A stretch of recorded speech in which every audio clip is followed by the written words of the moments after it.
kasih. Dilanjutkan dengan menyanyikan himne HMI.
Terima kasih, hadirin dipersilahkan duduk kembali.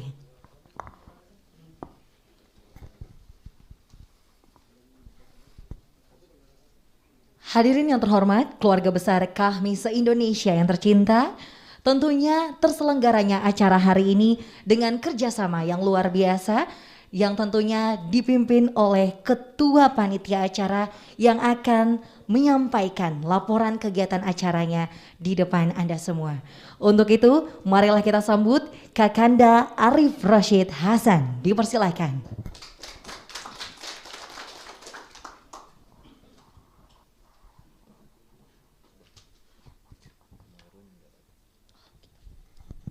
Bismillahirrahmanirrahim. Assalamualaikum warahmatullahi wabarakatuh. Asyhadu an la ilaha illallah wa asyhadu anna Muhammadan abduhu wa rasuluh. Rabbi shrahli sadri wa yassir li amri wahlul 'uqdatam min lisani yafqahu qawli. Alhamdulillah, segala puji bagi Allah atas limpahan rahmatnya. Salawat teriring salam kita sampaikan kepada Nabiullah Muhammad sallallahu alaihi wasallam sebagai uswatun hasanah, suri tauladan yang baik. Yang kami hormati para senior-senior yang alhamdulillah berkenan hadir. Ada Prof. Mahfud MD, Bang Viva Yoga, Bang Fahri Ali, juga para senior yang hadir secara daring, ada Pak JK, Bang Akbar, dan semua senior-senior yang saya hormati, saya banggakan. Juga yang paling kita banggakan, Bapak Menteri BUMN, Ketua Umum Masyarakat Ekonomi Syariah, Bapak Erick Thohir. Alhamdulillah, selamat datang Bang Erick di rumah besar Sekretariat Korps Alumni HMI. Saya Bang izin, waktu saya Ketua Umum HMI, Koordinator Presidium saya Prof. Mahfud MD. Karena beliau Koordinator Presidium, waktu saya nikah, beliau saksi saya. Jadi sama Pak Mahfud MD, insya Allah nggak akan lupa lahir batin dunia akhirat. Saya laporkan kegiatan ini cuma sekitar seminggu atas perintah Mas Viva Yoga, dan alhamdulillah ketika saya mengontak beberapa senior, Pak Erick, beliau semua langsung respon dengan baik untuk bisa hadir. Jadi tugas saya selesai, Mas Viva Yoga. Alhamdulillah belum selesai. Dan sebenarnya ini sedikit cerita, begitu beredar flyer gitu ya, ada Pak Erick Thohir banyak Pak yang mempertanyakan, emang Pak Erick kuliah di mana? Alumni HMI atau bukan? Tapi kata kita, sama dibisikin sama Mas Viva, Pak Erick ini walaupun bukan alumni HMI, tapi komitmen keumatan dan kebangsaannya mungkin lebih baik dari kita. Sehingga dengan segala hormat mudah-mudahan nanti Pak Erik bisa menjelaskan kepada keluarga besar alumni HMI tentang tema yang diusung oleh Kahmi pada Halal Bihalal pada kesempatan malam ini, tentang jihad ekonomi untuk kemajuan bangsa. Jadi agak ngeri-ngeri juga ini soal jihad. Mungkin demikian dari saya selaku ketua panitia, mudah-mudahan lancar semua. Billahi taufik. Oh, dan terima kasih pada para sponsor. Ini tidak elok rasanya tanpa ada Bank Syariah Indonesia, dan ada direkturnya Pak Erik, Pak Anton. Beliau salah satu direktur yang juga kebetulan alumni HMI, juga para pendukung lain JF Production dan Vega. Terima kasih. Billahi taufiq wal hidayah. Assalamualaikum warahmatullahi wabarakatuh. Waalaikumsalam warahmatullahi wabarakatuh. Terima kasih laporan kegiatan yang disampaikan langsung oleh Ketua Panitia Acara Kakanda Arif Rashid Hasan. Hadirin yang berbahagia, izinkan saya Zahra Salimah untuk melanjutkan acara-acara kita yang spesial hari ini, tentunya dengan tema Jihad Ekonomi untuk Kemajuan Bangsa. Tentunya kita akan awali terlebih dahulu dengan ungkapan-ungkapan halal bihalal yang dalam hal ini akan diawali oleh Ketua Umum PBHMI. Kami persilahkan Adinda Raihan Aryatama.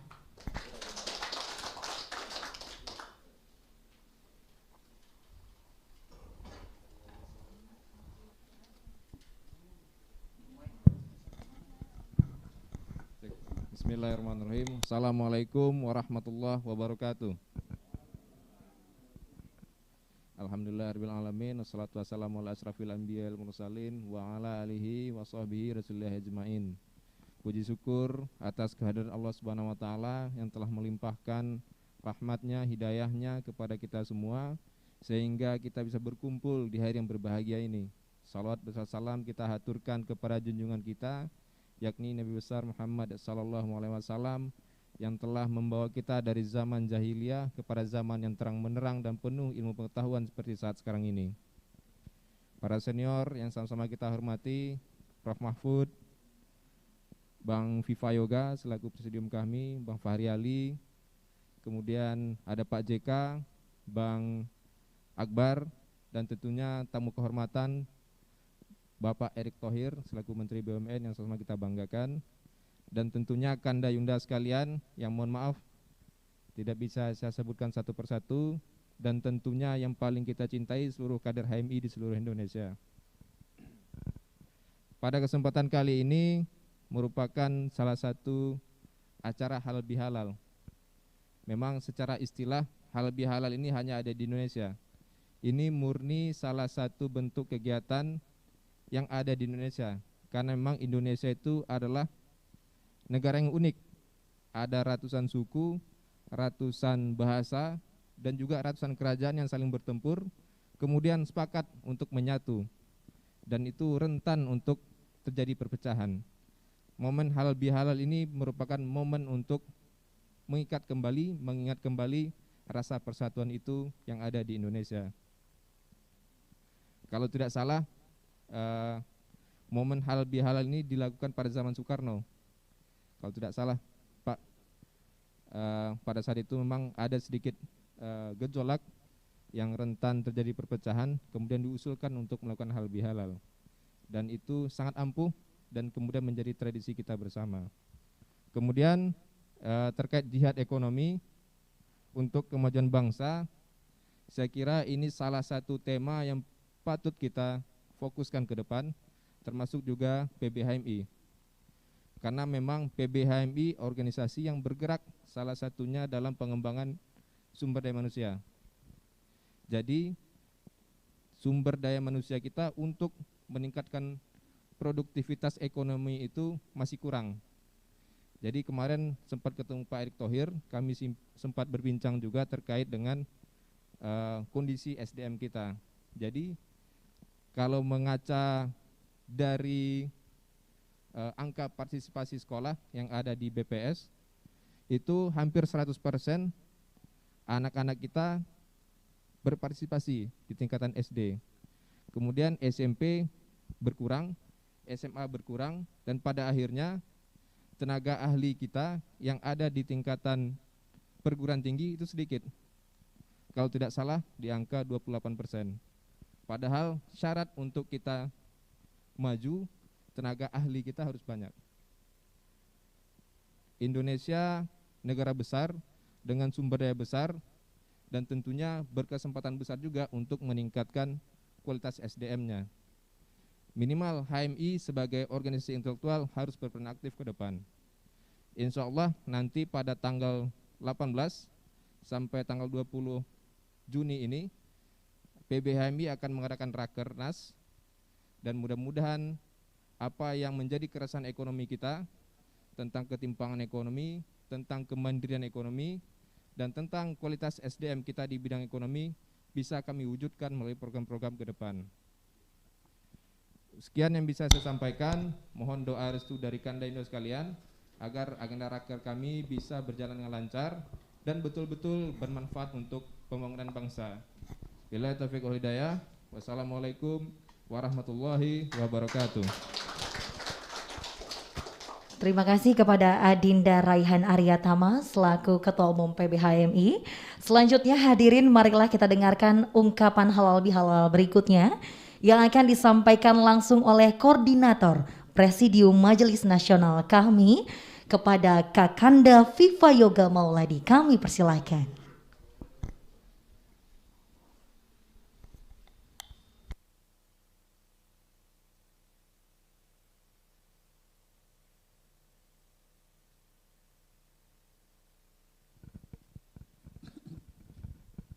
Bismillahirrahmanirrahim. Assalamualaikum warahmatullahi wabarakatuh. Alhamdulillahirabbil alamin. Assalatu wassalamu ala asyrofil anbiya'i wa mursalin wa ala alihi washabihi ajmain. Rabbi shrah li sadri wa yassir li amri wahlul 'uqdatam min lisani yafqahu qawli. Yang kami hormati, kami banggakan para senior KAHMI. Ada Bang Akbar Tanjung, Pak Yusuf Kala yang di virtual, serta beberapa senior yang ada di virtual. Selamat datang, terima kasih atas partisipasinya. Yang kami hormati, kami banggakan Menteri, Pak Mahfud MD, Pak Menko. Pak Menko dulu koordinator presidium, sampai sekarang. Kalau saya cuma penggantinya.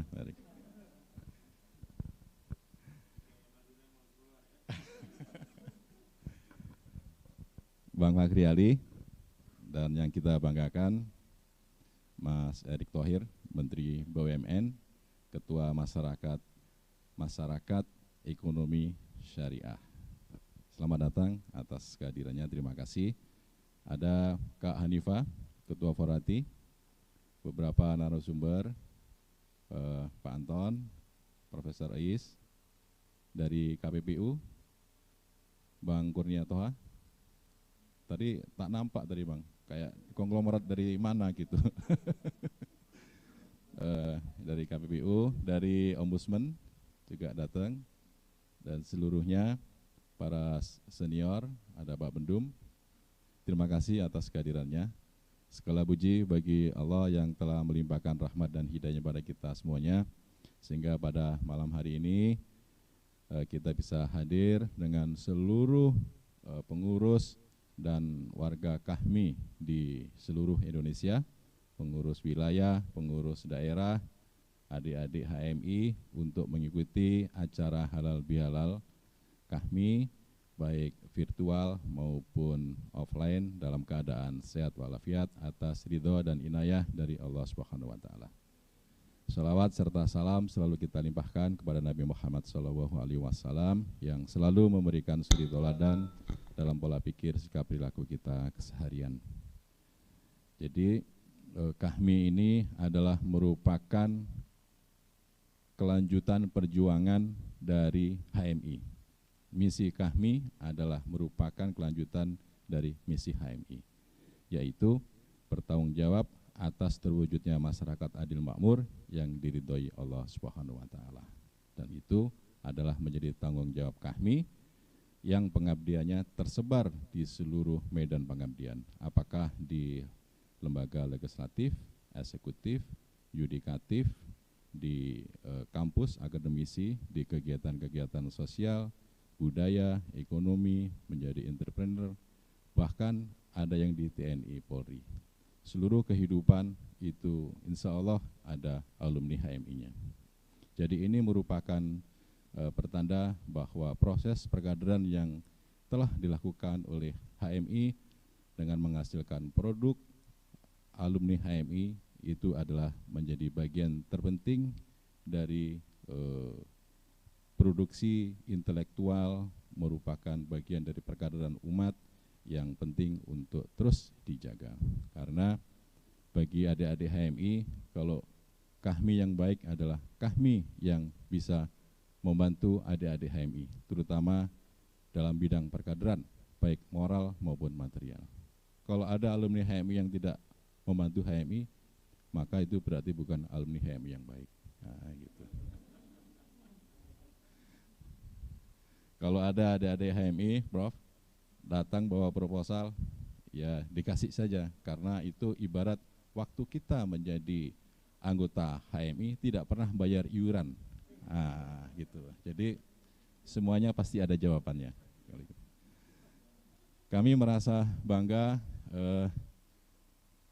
Pak Erick Thohir, Prof Mahfud, dan seluruh Bang Farhi, Bang Fakri Ali, seluruhnya bisa hadir di sini halal bihalal bersama. Kita mengetahui bahwa kondisi nasional, kondisi bangsa kita sedang diuji oleh Allah Subhanahu wa taala, maka kebijakan dari pemerintah adalah tetap mempertahankan bagaimana proses pemulihan ekonomi nasional ini bisa eskalatif berjalan, tetapi juga persoalan prokes kesehatan itu juga tetap diperhatikan. Oleh karena itu, ini adalah upaya yang sinergis dalam rangka perekonomian tetap bergerak, pertumbuhan ekonomi tetap naik, ekonomi nasional tetap bisa berjalan, sehingga proses kehidupan bermasyarakat, berbangsa dan bernegara ini bisa lebih normal lagi. Oleh karena itu, kita mencoba untuk memberikan sebuah alternatif baru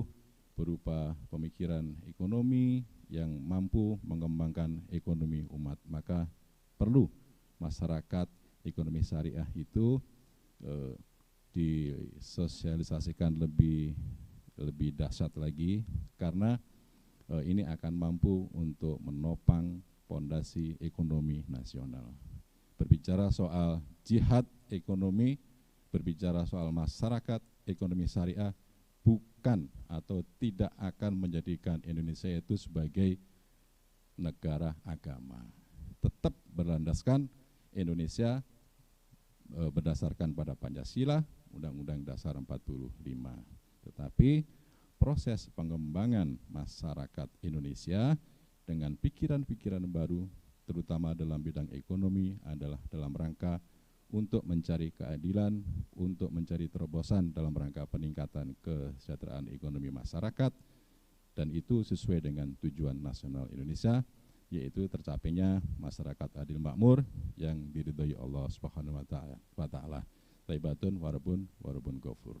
Nah, kira-kira itulah beberapa hal yang menjadi konsen dari Majelis Nasional kami, Pak Menteri, yang akan terus di follow up sebagai bentuk penjabaran dari proses perjuangan panjang. Tadi berbicara sama Bang Fakri Ali, mulai dari Syarikat Islam sampai Erick Thohir, sudah berapa puluh tahun itu, dan ini menemukan momentumnya bahwa kita tidak bisa mundur ke depan.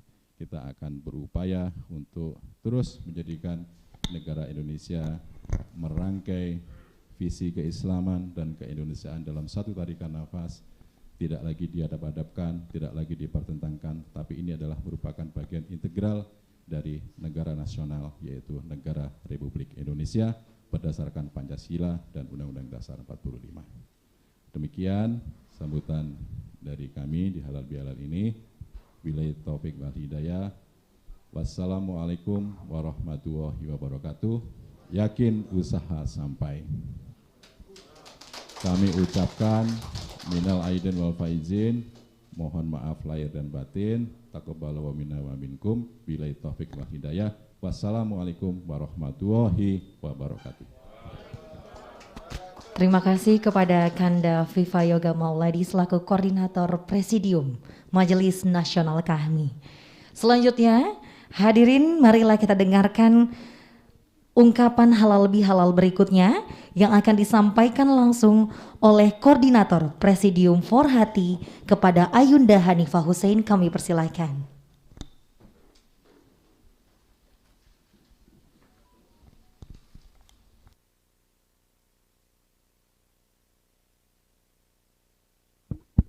Bismillahirrahmanirrahim. Assalamualaikum warahmatullahi wabarakatuh. Allahumma salli ala Sayyidina Muhammad wa ala ali Sayyidina Muhammad. Raditu billahi rabba wa bil islami dina wa bi Muhammadin nabiyya wa rasulah. Alhamdulillahi rabbil alamin ala kulli hal.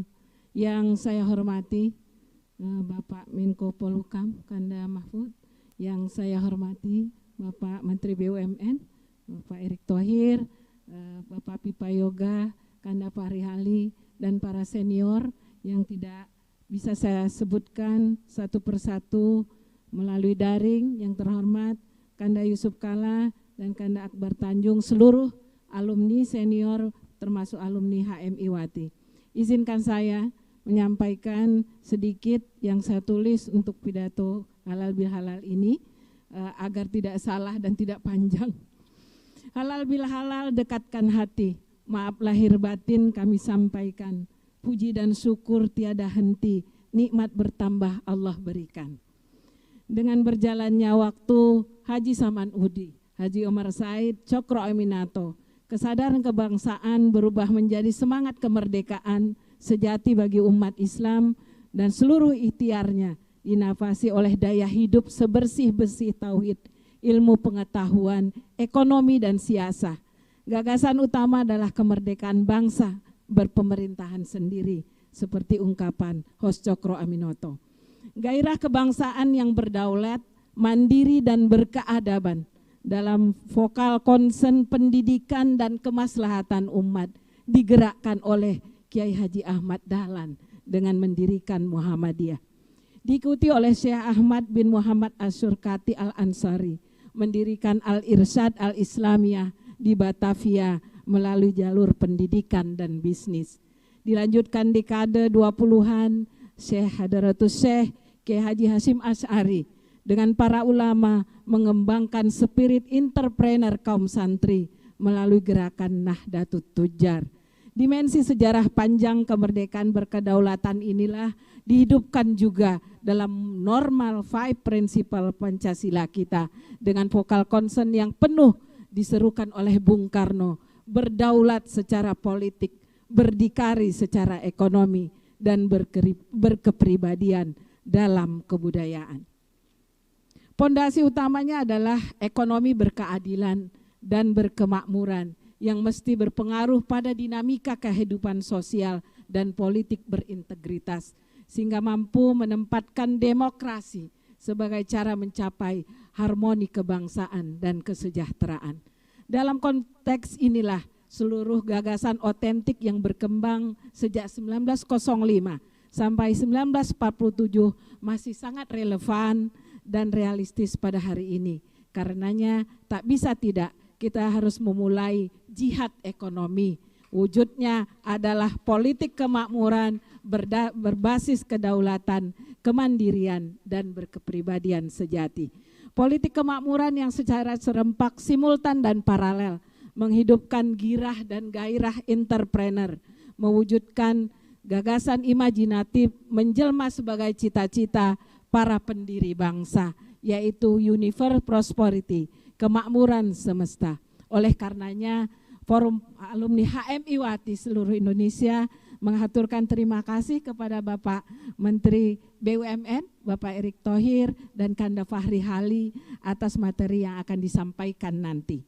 Politik kemakmuran harus mewujud dalam kebijakan fiskal dan moneter, kebijakan ekonomi makro dan mikro, mampu mengendalikan mesin riba dan kapitalisme adalah pilihan yang akan menentukan dalam mensejahterakan rakyat. Mula corona dari Wuhan meruyak dunia tak jua hilang. Ekonomi Islam jadi pilihan, insan cita harus tafsirkan ulang. Billahi taufiq wal hidayah. Assalamualaikum warahmatullahi wabarakatuh.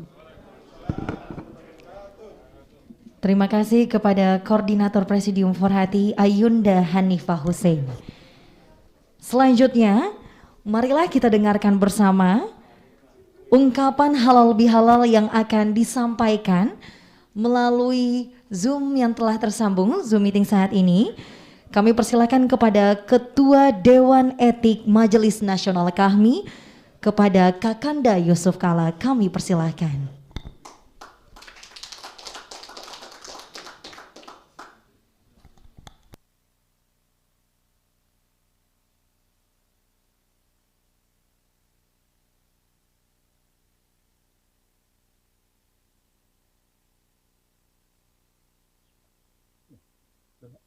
Bismillahirrahmanirrahim. Assalamualaikum warahmatullahi wabarakatuh. Alhamdulillahirrabbilalamin. Wassalatu wassalamu ala asyrafil anbiya wal mursalin sayyidina Muhammad wa ala alihi wasahbihi ajmain.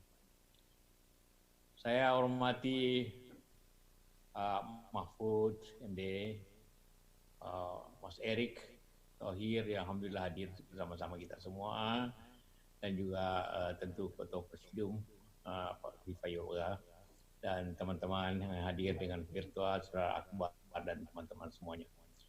Pertama sekali lagi, karena ini kita sudah melewati bulan Syawal, masih tetap kita mengadakan halal bihalal sebagai tanda silaturahim antara kita semua tidak terlupakan. Dan juga tentu karena situasi hari ini, maaf saya tidak bisa hadir secara langsung bersama-sama, karena bersamaan saya juga sedang Zoom dengan teman-teman di Dubai. Jadi maaf saya ini hadir di dua tempat ini secara bersamaan.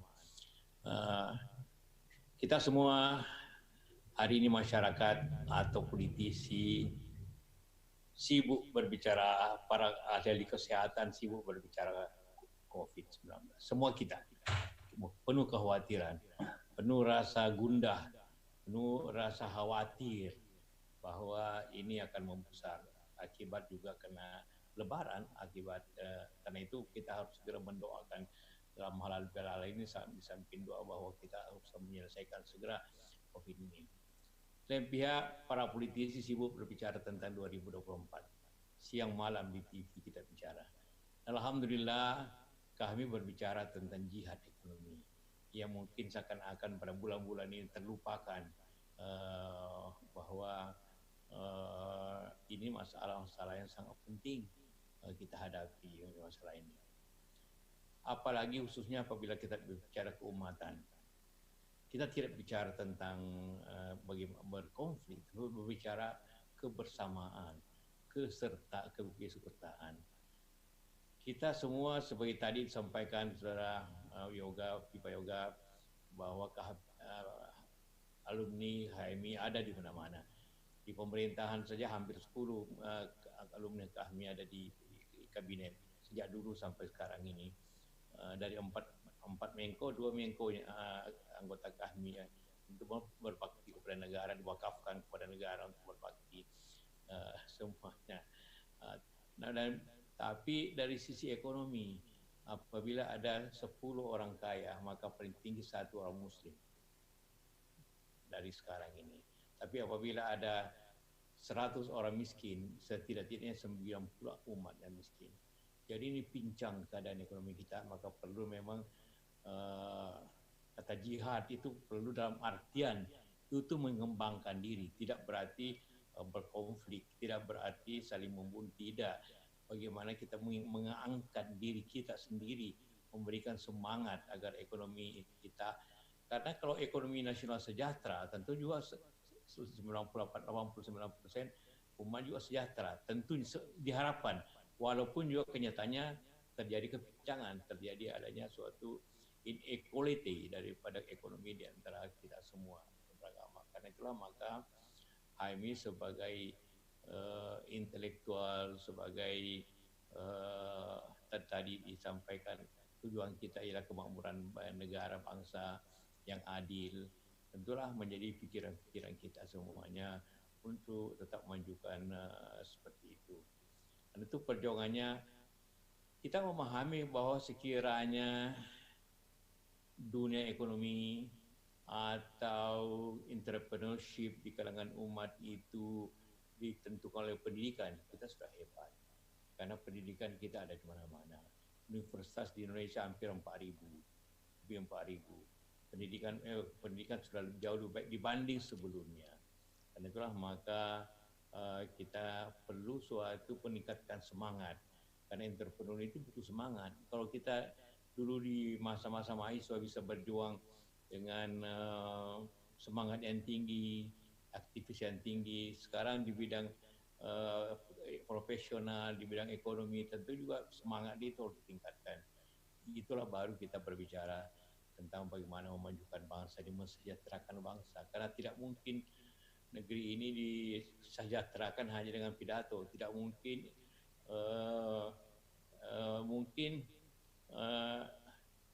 slogan kami yakin usaha sampai perlu sedikit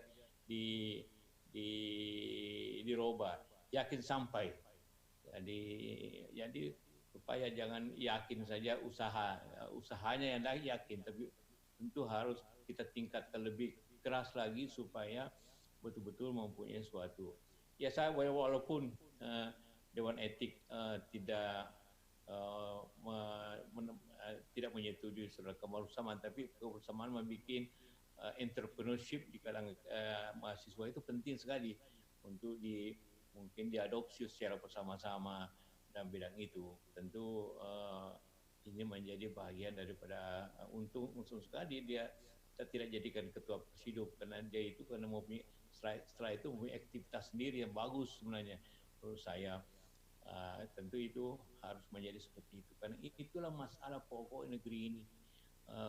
Suatu ekonomi kita kalah di Malaysia, kalah dari Thailand, kalah di Vietnam, dari situ kemajuan. Tentu ada Pak Erick ini sudah berjuang keras untuk memajukan BUMN agar dapat bersaing, tapi kenyataannya juga tidak terlalu tidak terlalu mudah pada dewasa ini, karena double krisis ekonomi dan krisis kesehatan dan krisis ekonomi. Itulah menggambarkan. Jadi sekali lagi saya ingin menyampaikan ucapan selamat sekali lagi, selamat minal aidin wal faizin, selamat lebaran kita semua, minal maaf lahir batin untuk kita semua. Semoga apa yang tadi kita citakan, jihad ekonomi dalam artian positif, bukan jihad dalam artian merusak, tapi dalam artian membangun kebersamaan kita semua yang dapat kita lakukan. Terima kasih. Wabillahi taufiq wal hidayah. Wassalamualaikum warahmatullahi wabarakatuh. Terima kasih kepada Ketua Dewan Etik KAHMI Majelis Nasional, tentunya Kakanda Yusuf Kala. Selanjutnya hadirin, marilah kita lanjutkan untuk mendengarkan ungkapan-ungkapan halal bihalal berikutnya yang selanjutnya akan disampaikan oleh Ketua Dewan Penasehat Majelis Nasional KAHMI Kakanda Akbar Tanjung. Kami persilahkan.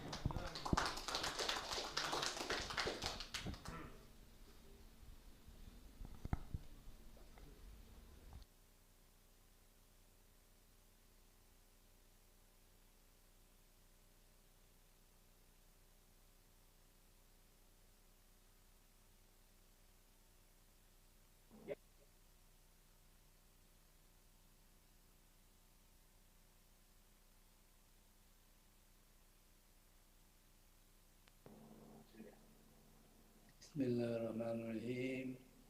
Assalamualaikum warahmatullahi wabarakatuh. Alhamdulillahil alamin.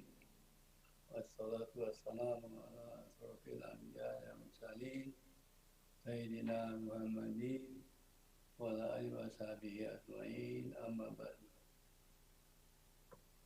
Yang saya hormati Pak Yusuf Kala, yang saya hormati juga para pejabat negara, para menteri, dan khususnya Pak Erick Thohir, Menteri BUMN, Pak Mahfud MD, dan para presidium Majelis Nasional kami, dan juga tentu para warga kami di seluruh tanah air yang saya hormati.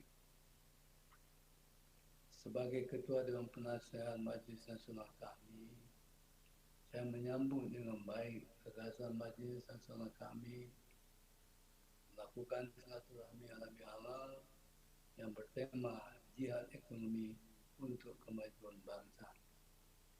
Sehubungan itu sekaligus saya sampaikan ucapan selamat Hari Raya Idul Fitri 1442 Hijriah. Taqabbalallahu minna wa minkum minal aidin wal faizin. Mohon maaf lahir dan batin. Semoga tahun-tahun yang akan datang akan semakin meningkat keimanan dan ketakwaan kita pada Allah Subhanahu wa taala, Tuhan yang Maha Esa. Saya juga menyambut dengan baik tema Idul Fitri sebagaimana tertulis dalam undangan, yaitu jihad ekonomi untuk kemajuan bangsa.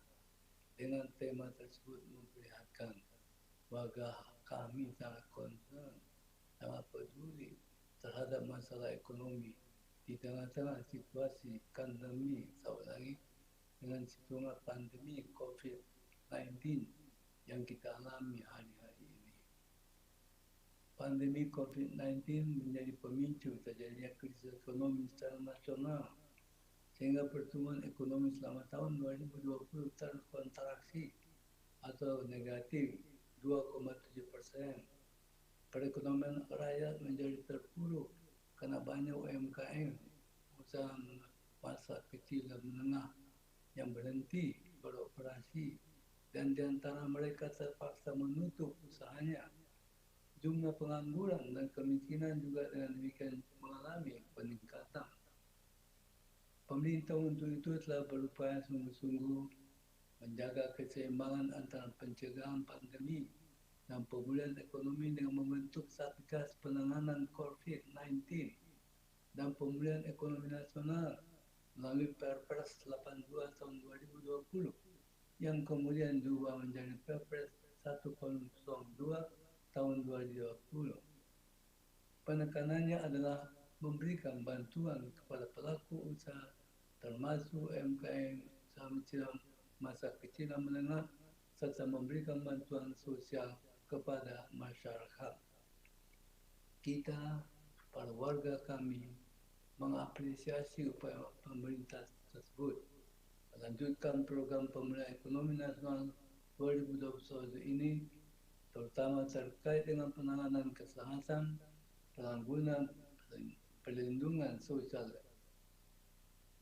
dukungan UMKM, dan pembiayaan korporasi serta insentif usaha. Ini penting karena ekonomi masyarakat masih dalam transisi atau belum pulih sepenuhnya. Untuk itu masih dibutuhkan keberlanjutan bantuan sosial, termasuk bantuan anak-anak didik yang tidak mampu dalam bentuk beasiswa. Partisipasi kami didukung sumber daya manusia yang mumpuni sangat penting dalam rangka jihad ekonomi untuk kemajuan bangsa kita. Kreativitas segenap anggota kami juga akan menjadi sumbangan yang besar bagi pemulihan ekonomi nasional, sebab percepatan pemulihan ekonomi nasional akan mempercepat pula kesejahteraan segenap masyarakat dan pencapaian Indonesia sebagai salah satu kekuatan ekonomi dunia di masa mendatang.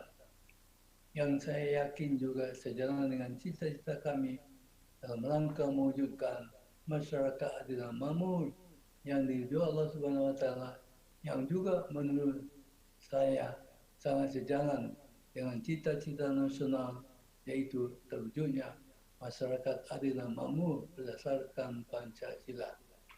Demikianlah sambutan singkat yang dapat saya sampaikan. Semoga kami tetap memberikan perhatian besar dalam kaitan dengan kehidupan bermasyarakat, berbangsa, dan negara. Terima kasih atas perhatiannya. Yakin bisa sampai. Billahi taufiq wal hidayah. Wassalamualaikum warahmatullahi wabarakatuh. Terima kasih untuk Ketua Dewan Penasehat Majelis Nasional kami, Kanda Akbar Tanjung. Selanjutnya, marilah kita dengarkan bersama ungkapan halal bihalal berikutnya yang akan disampaikan langsung oleh Ketua Dewan Pakar Majelis Nasional KAHMI kepada Kakanda Mahfud MD. Kami persilakan.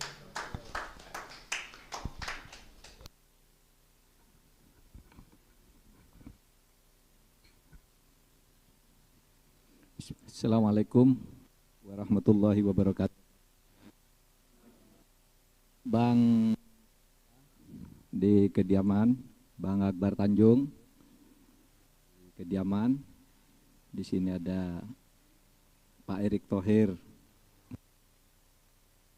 dan ada Viva Yoga, Mas Fahri Ali, Kakanda juga Fahri Ali.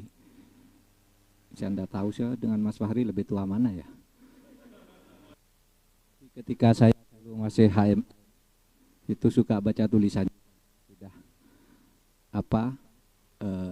sudah sangat lama saya mengenal beliau, dan meskipun saya tidak tahu umurnya gitu, kira-kira saya harus menganggap kakak gitu, abang. Karena saya dulu banyak belajar, tulisannya sangat lincah, enak gitu, dan saya senang ada orang seperti Mas Fahri, Mbak Hanifah, dan yang lain-lain tidak saya sebut satu persatu. Kita bersyukur kalau melihat pada saat ini alumni atau HMI itu sudah berhasil mencetak kader-kader yang sudah bersebar di legislatif, eksekutif, yudikatif, auditif di BPK tuh. Ketua BPK itu sekarang HMI itu Mas Agung Firman, itu kan auditif. Iya kan, lembaga auditif. Apa? Yudilatif juga ada. Yang tif-tif gitu udah banyak HMI. Nah, saudara, tetapi kalau bicara insan cita itu, ya harus lengkap bahwa HMI itu mencetak kader bangsa dari kalangan muslim untuk Indonesia. Artinya kesetiaan kepada Indonesia dengan dasar ideologi Pancasila itu harus jelas. Artinya HMI itu membangun Indonesia yang islami, bukan Indonesia yang Islam. Beda Islam dan Islami itu. Di dalam terminologi hukum, kalau Islam itu simbolnya harus selalu Islam. Negara Islam, hukum Islam, syariat Islam gitu. Tapi kalau Islami tidak harus menyebut simbolik, tapi substansinya Islam. Seperti ini, ekonomi, jihad ekonomi untuk kemajuan bangsa. Ini kan ekonomi syariah, ekonomi Islam. Pertanyaannya, Pak, apa negara Pancasila boleh menjalankan ekonomi Islam? Boleh. Kenapa tidak? Karena di Pancasila itu masyarakatnya harus dibangun secara islami juga, karena masyarakatnya sebagian besar umat Islam. Jadi tidak ada larangan. Yang tidak boleh itu kan di bidang hukum tata negara. Hukum tata negaranya misalnya ya harus sama, nasional, Islam, tidak Islam, hukum tata negaranya, hukum tata negara Indonesia. Hukum pemerintahan daerahnya, hukum pemerintahan daerah Indonesia. Hukum pemilunya, hukum pemilu Indonesia. Tapi kalau hal-hal keperdataan seperti ini, yang menjadi kesadaran hukum masyarakat itu boleh. Oleh sebab itu, mengembangkan ekonomi Islam, ekonomi syariah, itu justru tugas HMI dan alumni-alumninya untuk membangun bagaimana substansi ajaran Islam, nilai kemanusiaan Islam di dalam hubungan ekonomi itu hidup di tengah-tengah masyarakat. Tidak usah ribut, loh itu Pancasila enggak boleh. Siapa bilang enggak boleh? Kalau dalam hukum perdata itu tidak perlu diundangkan kalau Anda mau jalan. Dalam hukum Islam misalnya hukum perkawinan, itu kan hukum Islam. Siapa bilang tidak boleh hukum Islam tidak berlaku? Boleh. Gitu. Karena apa? Di dalam hukum perdata itu asas yang paling pokok itu kesukarelaan. Kalau Anda mau ikuti, ikut. Kalau masyarakatnya ikut, ya ikut. Sukarela. Lalu dibuat aturan berdasar kesukarelaan itu. Atau di dalam pergaulan bersama sukarela. Kan gitu. Sama di Al-Quran tuh misalnya. Saya kira kita semua nih melanggar ajaran Al-Quran. kalau mau saklek. Misalnya begini, ya ayyuhalladzina amanu idza tadayantum bidainin ila ajalin musamma faktubuh. Ya Mas Fahri ya. Hai orang-orang yang beriman, kalau kamu berhutang piutang antara satu dengan yang lain, maka hendaklah ditulis dan ajukan saksi. Tapi kita semua nih setiap hari berhutang tidak pernah nulis, tidak pernah ada saksinya. Kadang-kala pakai kartu kredit, saya ngutang gini, datang barang, uangnya nanti potong tahun depan. Nah kalau menurut Al-Quran itu tidak sah, tetapi karena hukum perdata, boleh. Anda kalau Anda ikut begitu, ketinggalan Anda di dalam hukum perdata. Sehingga saudara jangan disesatkan, karena Indonesia negara Pancasila bukan negara Islam, lalu hukum Islam tidak boleh berlaku. Boleh. Di bidang keperdataan tuh kita selama ini sudah dengan hukum Islam, dan sekarang mari kita maju dengan jihad ekonomi ini. Dan itu tugas HMI, bagaimana membangun masyarakat Islami. Misalnya pendekatan budaya seperti Mas Fahri Ali itu, yang sering beliau nulis yang seperti itu. Misalnya halal bihalal, tidak ada dalam Islam tuh halal bihalal. Ini budaya Indonesia, ini kata Mas Anu tadi, budaya Indonesia. Tapi budaya yang baik bernafas Islam, karena ini halal bihalal, saling menghalalkan, saling memaafkan. Syawalan meningkatkan prestasi. Idul Fitri kembali ke asal kejadian, maka diciptakanlah halal bihalal ini. Kalau dalam konteks kenegaraan dulu Bung Karno yang ngadakan halal bihalal ini konon atas usul Kiai Wahab Hasbullah. Tapi kalau lebih lama lagi, dulu yang ngadakan halal bihalal itu Sunan Bonang. Dulu lama. Kapan tuh? Jadi gini kata Sunan Bonang, saudara ini habis lebaran. Orang puasa tuh kalau puasanya diterima, dosanya hapus. Tapi itu dosa sesama manusia. Dosa kepada Allah hapus. Dosa sesama manusia tidak hapus kalau kamu tidak minta maaf. Maka Sunan Bonang ngumpulkan orang ke pesantrennya itu, yuk kumpul kita bikin maaf-maafan. Itu budaya, tidak ada di Arab sana. Mana ada orang Arab maaf-maafan. Tapi ini bagus Islam. Kenapa? Loh, maaf-maafan itu lalu konon memasak ketupat. Ketupat itu nasi putih dibungkus dengan janur. Janur itu artinya apa? Janur itu artinya jatining nur. Hatimu bersih, bercahaya, bersih kalau kamu sudah minta maaf satu sama lain. Kemudian ketupat ini juga disebut kupat. Apa kupat? Kupat itu ngaku lepat. Ngaku salah minta maaf. Kalau kamu ngaku lepat, maka akan memperoleh laku sing papat. Apa itu? Lebaran, lebar puasa nih, lebaran. Lebur, habis dosanya. Luber, penuh pahalanya, labur, bersih awakmu. Itu halal bihalal. Itu Islami, saudara, tidak dilarang di Indonesia. Oleh sebab itu jangan mempertentangkan Islam bertentangan dengan Pancasila, Islam bertentangan budaya, tidak ada. Harus masuk dari relung-relung seperti ini. Itulah sebabnya HMI itu harus menyebar. Tadi ada yang ke DPR, ke pemerintah, ke hakim.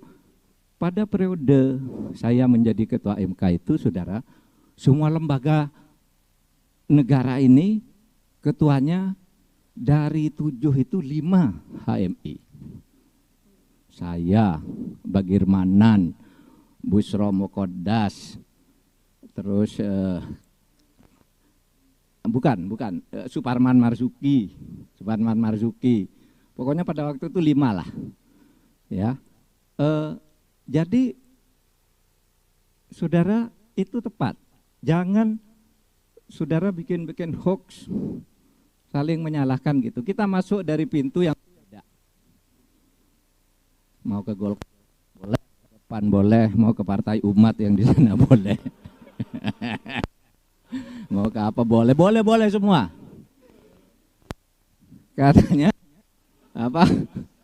Kalau dalam Al-Qur'an itu la tadkhulu min babin wahidin wadkhulu min abwabin. Jangan masuk dari satu pintu, kamu rugi. Hadang di sana semua, pintunya kan banyak. Kalau di Masjidil Haram itu pintunya berapa tuh? Kan banyak sekali, 7 Pak. Masuk deh pintu situ, enggak bisa di sini ya di situ, enggak bisa sini situ, atau bersebar. Siapa yang bisa masuk duluan, panggil temannya ke situ. Gitu loh caranya. Sekian, mohon maaf lahir batin, minal aidin wal faizin. Taqabbalallahu minna minkum taqabbal ya karim. Assalamualaikum warahmatullahi wabarakatuh. Waalaikumsalam warahmatullahi wabarakatuh. Terima kasih tentunya kepada Ketua Dewan Pakar Majelis Nasional kami yang tentunya kita kenal bersama Kanda Mahfud MD ini juga sebagai Menko Polhukam Republik Indonesia. Hadirin seluruh senior-senior kami yang tercinta dan juga yang terhormat, marilah selanjutnya kita dengarkan tausiah yang dalam hal ini akan disampaikan langsung oleh Kakanda Fahri Ali. Kami persilahkan.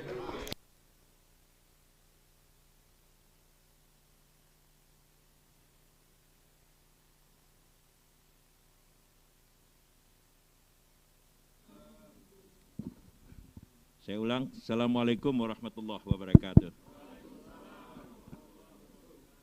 Yang saya hormati Bang Yusuf Kalla di kediamannya, jadi diurut yang paling senior ya.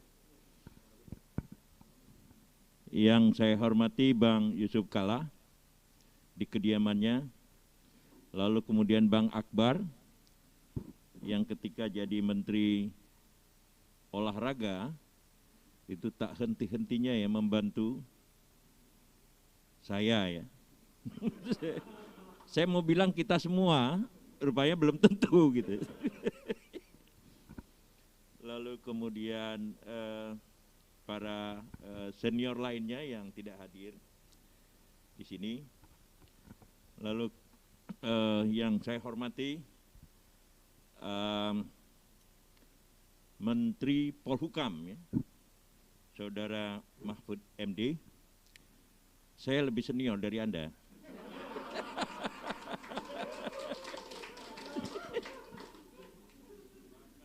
Lalu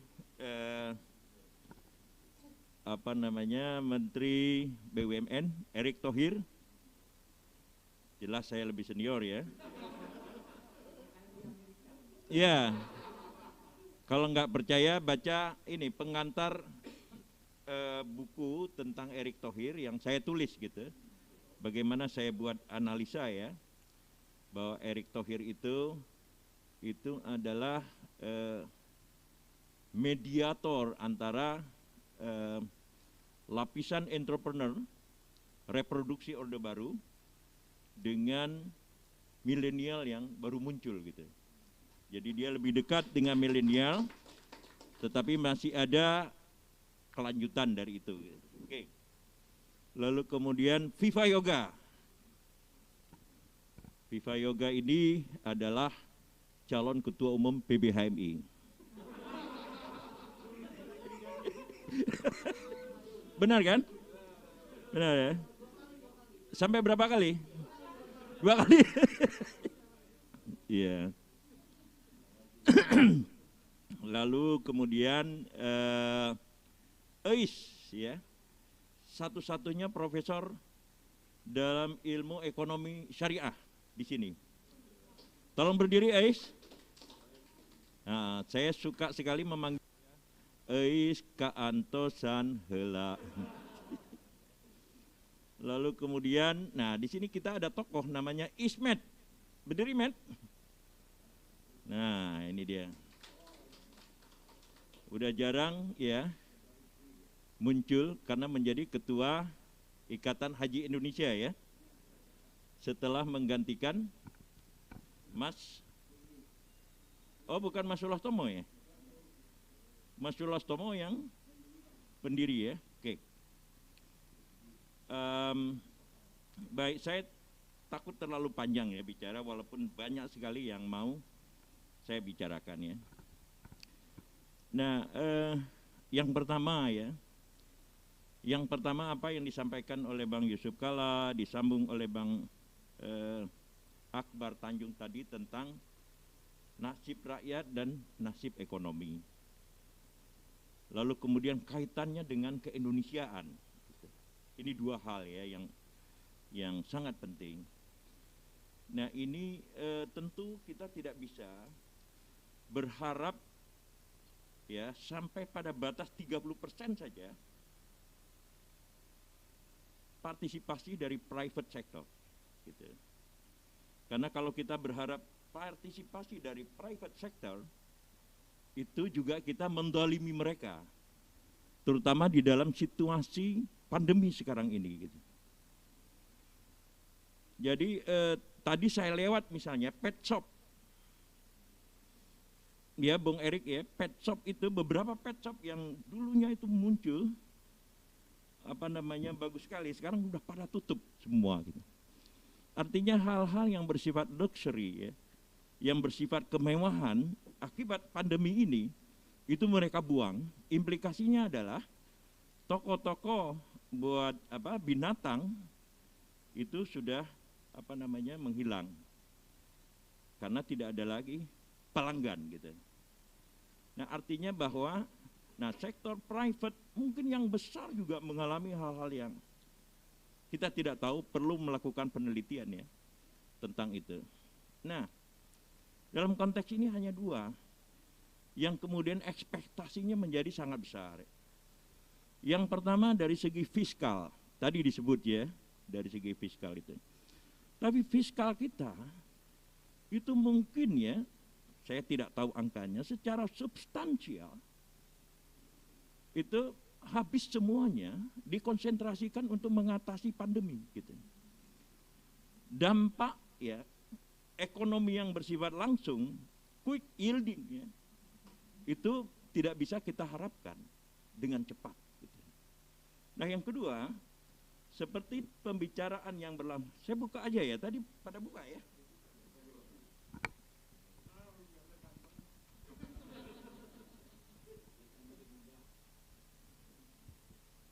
Tadi apanya? Oh masker diganti, boleh? Tolong ganti nanti ya. Fiskal ya.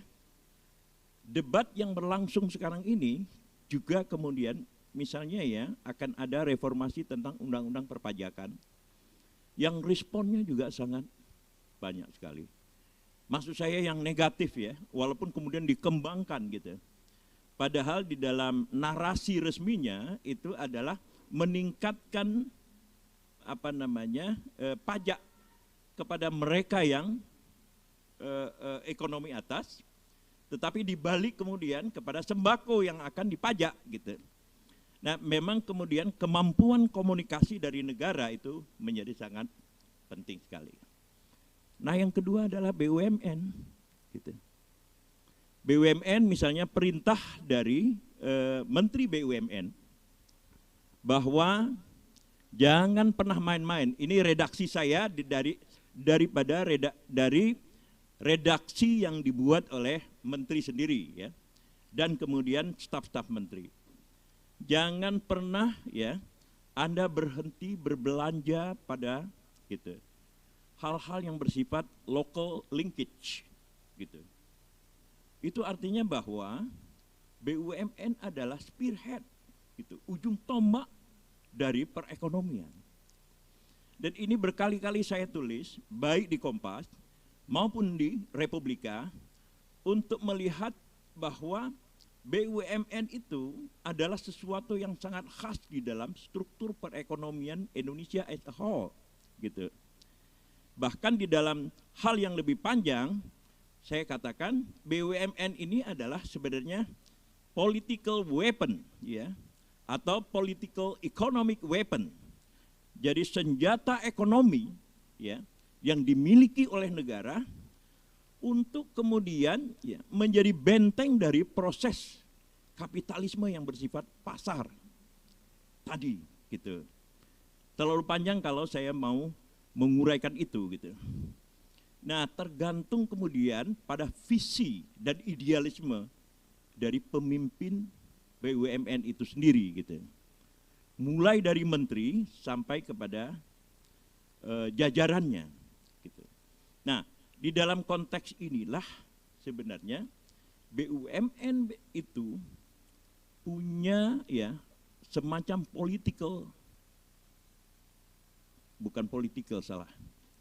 historical opportunity, kesempatan-kesempatan sejarah yang bisa diciptakan gitu. Nah, salah satunya adalah ini, maksud saya BSI ini, satu konsolidasi ya bank syariah itu ya bukan di dalam konteks retorikal, melainkan ya di dalam konteks empiris itu adalah pengejawantahan dari cita-cita syarikat Islam di masa lalu gitu. Jadi kalau syarikat Islam itu berdiri pada 1912 ya. Banyak yang mengatakan 1911 gitu, tetapi di dalam ketepatan sejarah itu 1912. Berdiri, gagasannya itu kan adalah ya, membangun sebuah kelas menengah entrepreneur di Indonesia, lalu kemudian economically ya, mandiri secara ekonomi, pasti kemudian secara politik juga akan mandiri gitu. Nah, problem yang terjadi pada syarikat Islam adalah keburu bergerak menjadi partai politik instead of economic organization gitu. Itu yang kemudian tidak terjadi. Dan karena itu kelas menengah kita tidak pernah terbentuk. Kelas menengah muslim ya tidak pernah terbentuk sama sekali gitu. Sampai kemudian muncul gagasan untuk menyatukan bank syariah gitu. Nah, bank syariah itu kalau kita lihat dari konteks ini adalah jihad gitu untuk kepentingan bangsa. Karena konsolidasi kekuatan itu tidak pernah terjadi sepanjang sejarah politik ekonomi Indonesia. Gitu. Saya mengatakan ini, mohon maaf saya sedikit undur. Bagaimana kita menjelaskannya di dalam konteks sejarah? Gitu. Ini mumpung ada dua tokoh nasional ya, maksud saya dua tokoh yang mengambil keputusan pada tingkat nasional. Saudara Mahfud dan Saudara Erik. 1830 itu adalah sistem tanam paksa. Belanda memasukkan dana sekitar 25 juta gulden.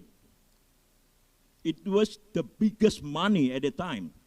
Karena kita tidak pernah punya sejarah, punya uang sebesar itu gitu. Lalu kemudian 1870 sistem tanam paksa itu dibubarkan. Lalu kemudian negara kolonial mengundang investasi dari luar, investor dari luar. Itulah yang disebut dengan ya open policy gitu. Open door policy. Sistem pintu terbuka yang kemudian diulang pada masa Orde Baru. Yang datang itu adalah modal-modal raksasa semua. Gitu. Teknologi raksasa, know-how, kemampuan manajerial yang bersifat raksasa.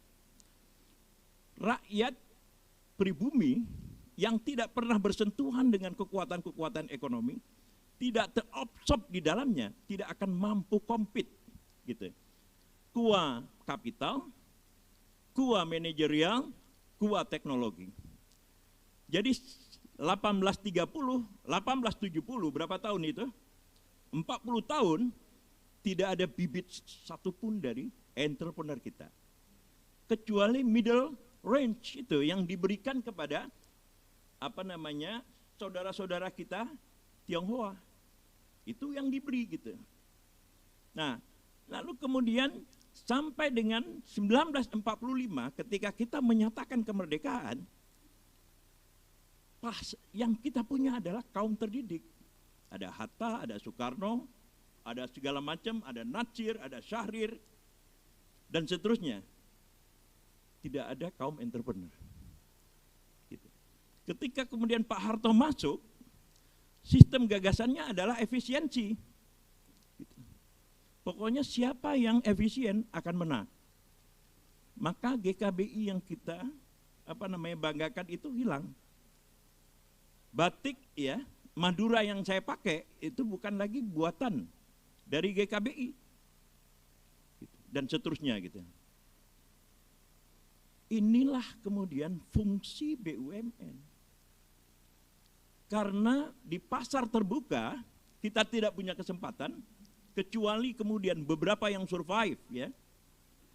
Misalnya saudara Erik sendiri yang survive, yang saya katakan tidak ada kaitannya dengan Orde Baru karena Erik adalah the latecomer in the business realm gitu.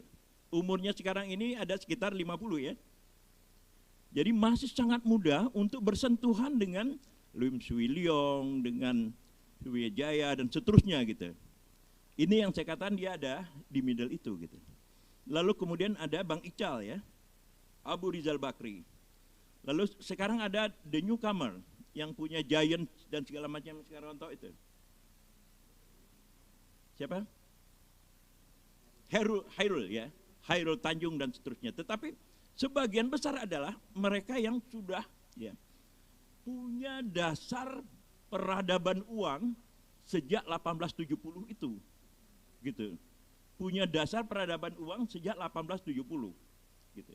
Kita tanya anak-anak HMI ini yang ngomong politik tiap hari. Pernah pegang nggak uang 1 miliar gitu?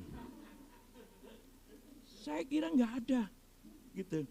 Karena tradisi uangnya tidak ada memang. Tidak terdiri dari awal, berabad-abad gitu. Nah, tentu kemudian entrepreneurship harus dikembangkan oleh HMI. Kalau kemudian tidak tertarik ke Senayan ya, dalam konteks ini gitu. Nah, jadi mediasinya, apa yang dimiliki sekarang ini untuk umat dan bangsa, atau saya balik, untuk bangsa dan umat, dan untuk perekonomian ya nasional as a whole, hanya BUMN. Gitu. BUMN lah yang kemudian menjadi substitusi. Seperti wawancara saya terhadap manajer perkebunan di Medan. Dia mengatakan katanya dulu di sini ini, gitu, yang duduk adalah orang Belanda katanya. Sekarang orang pribumi gitu. Jadi BUMN itu sekarang telah di-create ya oleh Menteri BUMN adalah mesin yang mereproduksi kaum manajer pribumi, lepas dari persoalan agama apa, gitu. Jadi inilah fungsi dari BUMN as a whole. Gitu. Nah, di dalam konteks inilah, ya, apa yang dikatakan Kompas, ya, tolong ambil Kompas sebentar, gitu. Coba buka, baca aja. Enggak, judulnya itu halaman itu. Nah, halaman itu, coba baca keras-keras. Tuh, itu adalah hasil ya, hasil studi Kompas, gitu. Bahwa betul BUMN ya selalu dikecam, ya, dianggap ada beberapa kesalahan-kesalahan, tetapi gitu, tetap saja rakyat mendukung BUMN itu sebagai bagian dari, gitu, sebagian dari ya alat ya menyembuhkan perekonomian nasional gitu.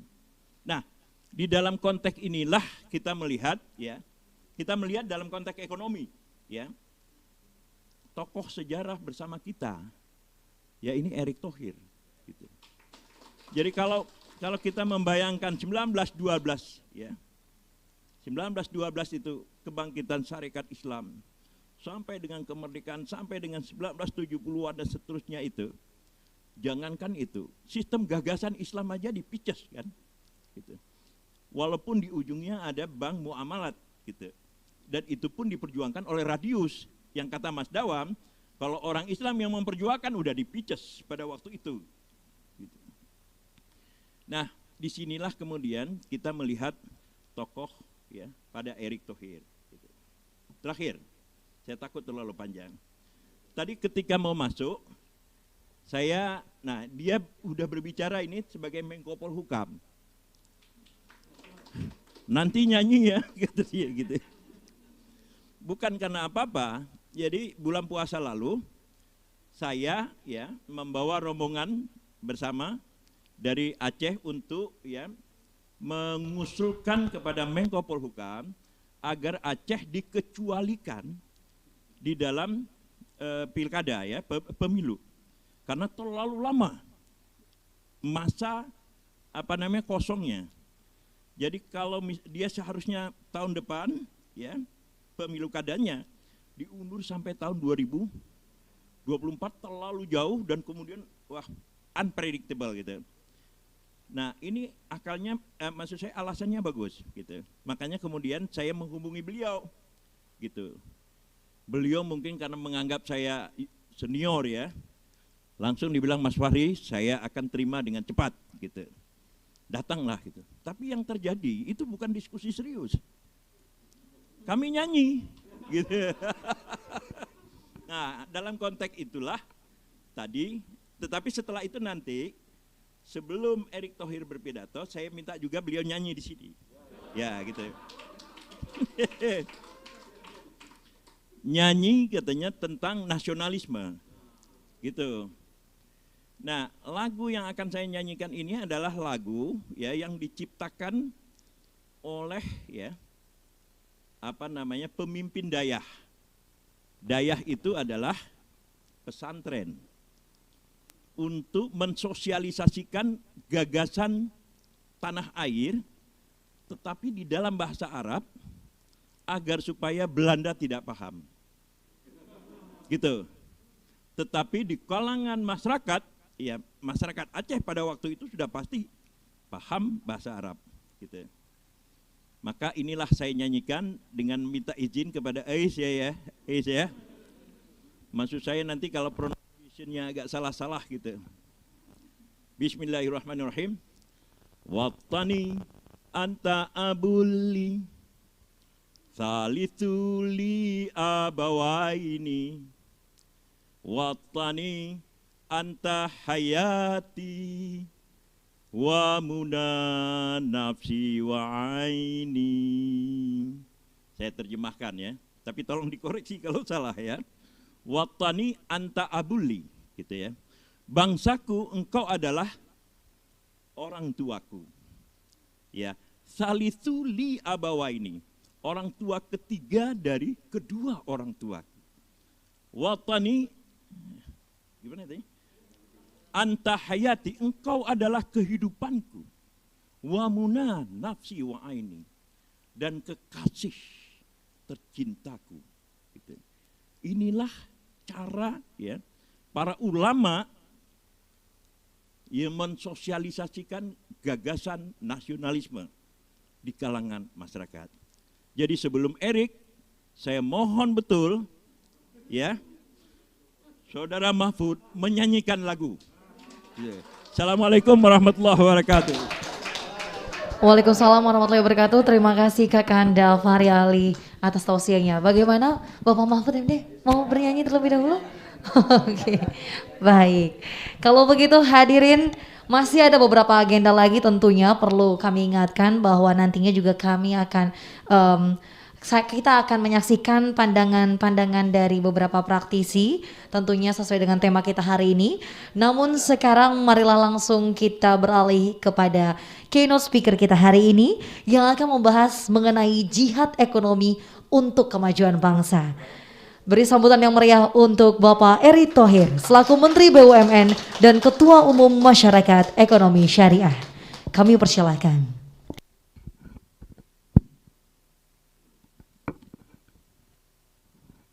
Assalamualaikum warahmatullahi wabarakatuh. Yang terhormat Bapak Yusuf Kalla, mentor saya ya, dan juga beliau yang terus terang berjuang bersama-sama saya pada saat Asian Games waktu itu. Jadi selamat malam Bapak, alhamdulillah Bapak sehat. Pak Akbar Tanjung yang juga tentu hadir pada malam ini melalui video conference. Pak Mahfud MD yang kalau dibilang masyarakat ekonomi syariah, beliau salah satu yang akan bertanggung jawab karena ketua Dewan Penggerak. Nah,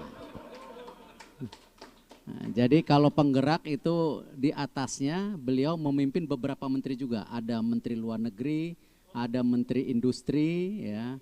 Jadi di situ keberpihakannya harus jelas, gitu. Lalu Pak Viva Yoga yang juga sebagai tuan rumah yang mengundang hari ini. Lalu Pak Riali yang memang sering juga ya di awal-awal mengkritik saya, ya itu bagian dari hal yang positif. Dan alhamdulillah sebenarnya hari ini beliau penyelamat saya. Karena tadi yang disampaikan Pak Mahfud MD sangat clear, ya bahwa pintunya banyak, ayo gabung-gabung. Tetapi masalahnya tadi dijawab, entrepreneurship-nya nggak ada. Jadi ketika bicara politiknya banyak, tetapi di entrepreneurship-nya tidak ada.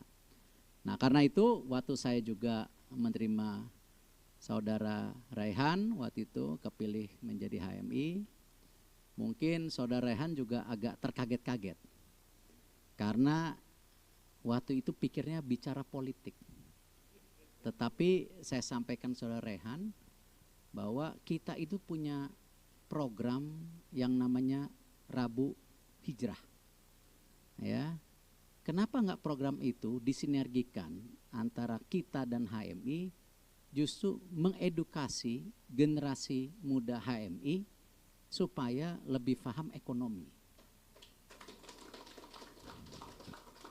Jadi terima kasih Pak, itu masuknya pas di situ jadi. Tentu kita melihat bahwa Indonesia itu dituntut maju, dituntut modern. Tapi apa artinya maju dan modern tapi kalau kultur dan budaya kita berubah, injekan kita berubah. Kita dituntut Indonesia 4.0. Sekarang ada 5G. Teknologi digital di mana-mana. Apa artinya buat rakyat kita kalau susah cari kerja? Kita bicara juga yang namanya Indonesia sejahtera secara ekonomi. Tapi kenyataannya Pak Yusuf Kalla menyampaikan tadi, kalau yang kaya makin kaya, yang miskin makin miskin, di mana kesejahteraan kita? Tepat sekali, saya hanya bagian kecil yang kebetulan hari ini diamanahkan untuk memimpin Kementerian BUMN. Dan tadi sudah disampaikan kementerian ini sangat berat, tidak beda dengan swasta. 90% terdampak karena COVID-19. Ya, kalau kita lihat ya, labanya menurun. Tetapi justru saya rasa itu menjadi bagian yang tepat pada saat ini bahwa BUMN ini sudah saatnya kita rapihkan. Buat apa kita punya 143 BUMN, toh dividennya ya, cuman dari 10 BUMN. Buat apa kita punya banyak BUMN, tetapi isunya tadi mematikan persaingan kepada daerah ataupun pengusaha swastanya. Toh memang ketika BUMN dilahirkan tadi sebagai lokomotif penyeimbang perekonomian dan juga bagian lokomotif yang tidak kalah pentingnya secara korporasi, tetapi justru sebagai tadi yang kita bicarakan CSR atau bagian dari kesejahteraan yang seimbang selain korporasinya. Kalau jumlahnya banyak yang nggak sehat juga nggak ada hasilnya. Akhirnya apa? Cuma jadi sapi perah. Nah, karena itu sejak awal kami memberanikan diri bahwa BUMN nggak usah banyak-banyak. Kita alhamdulillah berhasil menciutkan dari 143 menjadi 41. Dari 27 klaster menjadi 12 klaster. Dan kita harapkan ke 12 klaster ini kita harapkan seperti klaster-klaster Himbara dan telekomunikasi kita yang pasarnya bebas, bersaing dengan swasta dan asing, masih menangan. Di Himbara kita punya 3 bank yang masuk Fortune Forbes, ya, menjadi perusahaan besar. Mandiri, BRI, BNI. Kita juga di industri telekomunikasi, sekarang eranya merger-merger. Tapi Telkomsel, Telkom masih besar. Nah, kita berharap klaster yang lain juga harus seperti itu. Bahwa BUMN ini harus bisa bersaing, tetapi lokomotif pembangunan dan juga kesejahteraan. Memang tidak mudah, tapi ini harus kita lakukan dalam waktu cepat. Karena kebetulan apa? Tadi, COVID ini membangunkan juga si BUMN dari tidur, negara kita dari tidur. Karena yang namanya era digitalisasi, era pasar terbuka nggak terelakkan. Nah, karena itu kita sekarang benar-benar merapikan BUMN dengan segala kekurangan dan kelebihan, tapi kita lakukan 5 hal. 1, memetakan BUMN mana yang sangat bisnis, mana yang 50-50 antara bisnis dan kesejahteraan, mana yang kesejahteraan salah satunya misalnya pupuk. Kita petakan. Peta nomor 2, bahwa BUMN harus menjadi ekosistem, baik swasta, baik pengusaha daerah, UMKM, ataupun tadi masyarakat yang ada berkepentingan dengan ekonomi. Harus ekosistem yang sehat dan seimbang. Yang ketiga, tidak kalah pentingnya digitalisasi dan perubahan ekonomi digital ini, percepatan teknologi dan inovasi harus menjadi fondasi yang tidak kalah pentingnya. Karena ini berubah. Apakah yang dinamakan hilirisasi pertambangan, yang namanya nikel sekarang bisa jadi baterai listrik? Apakah yang namanya hilirisasi ekonomi digital, ini yang menyeramkan? Kita baru bicara e-commerce sekarang. E-commerce aja sudah babak belur. Ya, ketika UMKM kita menciptakan produk 200.000, tiba-tiba masuk barang asing yang harganya 25.000, kualitasnya sama. Tetapi apa? Dumping pricing. Nah, ini realita-realita yang harus kita hadapi bersama. Karena itu BUMN harus melakukan inovasi dan lain-lainnya. Yang keempat, sesuai dengan judul Kompas, bahwa salah satu problemnya tadi, ya, BUMN itu tidak punya bisnis proses yang baik, tetapi selalu project based. Gimana bisa bersaing kalau bisnis prosesnya tidak baik? Yes, kita harus bangun jalan titik-titik. Tapi kita harus bedakan jalan titik-titik yang memang visible secara bisnis dan jalan yang tidak visible. Nah, disitulah harus ada pemetaan yang jelas, yang memang jalan itu visible buat bisnis, ya BUMN bangun. Tetapi untuk jalan yang tadi belum visible, tapi ini juga bagian pemerataan, itulah kenapa yang namanya pemerintah hadir di situ membantu juga. Jadi kita ini lakukan. Toh jangan takut, jalan itu akan jadi visible juga nanti. Ya, kita terbukti dengan infrastruktur jalan tol yang sekarang sudah dibangun di mana-mana di Jawa, itu luar biasa impactnya. Jalan tol yang sekarang dibangun di Sumatera dari Lampung dan Palembang, itu impact ekonominya luar biasa. Bisa dilihat dari apa? Konsumsi listrik itu naik. Dan perpindahan, ya bukan pindah tapi berpindah atau berjalan dari Sumatera ke Jawa itu naik sampai 40%. Dan inilah transaksi-transaksi yang kita harapkan logistik cost kita akan jadi lebih murah. Nah, yang terakhir tadi, bagaimana human capital. Bahwa kita maunya tadi melahirkan leadership terbaik di bisnis secara tadi, apakah profesional atau nantinya menjadi entrepreneur. Nah, disitulah yang saya harapkan HMI juga tidak tertinggal. Karena itu ketika kita bicara masyarakat ekonomi syariah, mohon maaf kalau dibilang jeruk makan jeruk nggak apa-apa.